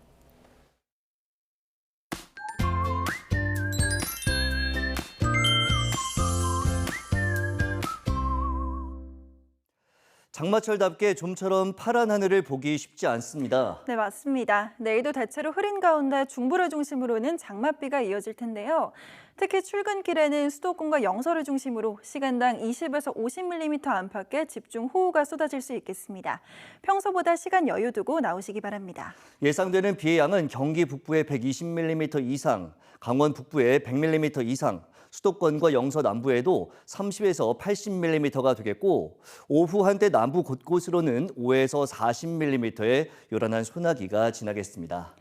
장맛비와 함께 무더운 날씨도 계속되겠습니다. 강원과 충남, 남부 곳곳에 열대야주의보가 내려진 가운데 내일 아침까지 서울 기온이 25도, 대구 26도, 광주 26도 이상을 유지하는 등 곳곳에서 열대야가 나타나겠고요. 한낮에는 서울 기온이 27도, 포항 37도, 광주 34도까지 오르는 등 특히 폭염특보가 이어지고 있는 충청 이남 지역을 중심으로 찜통 더위가 기승을 부리겠습니다. 이렇게 찜통더위가 계속되는 만큼 온열 질환에 각별히 주의해야 하는데요. 만약 야외에서 작업을 한다면 체감 온도가 31도가 넘기 전에 미리 물과 휴식을 취할 수 있는 그늘을 준비해야 합니다. 그리고 33도가 넘어가면 오후 2시에서 5시 사이 작업 시간을 조정하거나 단축하고 1시간에 10분씩 휴식을 취해야 합니다. 35도 이상은 불가피할 경우 제외, 38도 이상은 긴급 조치를 제외한 모든 작업을 중지하고 1시간에 15분씩은 반드시 휴식을 취해야 한다는 점도 기억해 두시기 바랍니다. 지금까지 날씨 캔버스의 정수연, 김수현이었습니다. 이상으로 YTN 뉴스 플러스 마칩니다. 잠시 후에는 뉴스케어 오후 8시 뉴스가 방송됩니다. 함께해 주신 여러분 고맙습니다.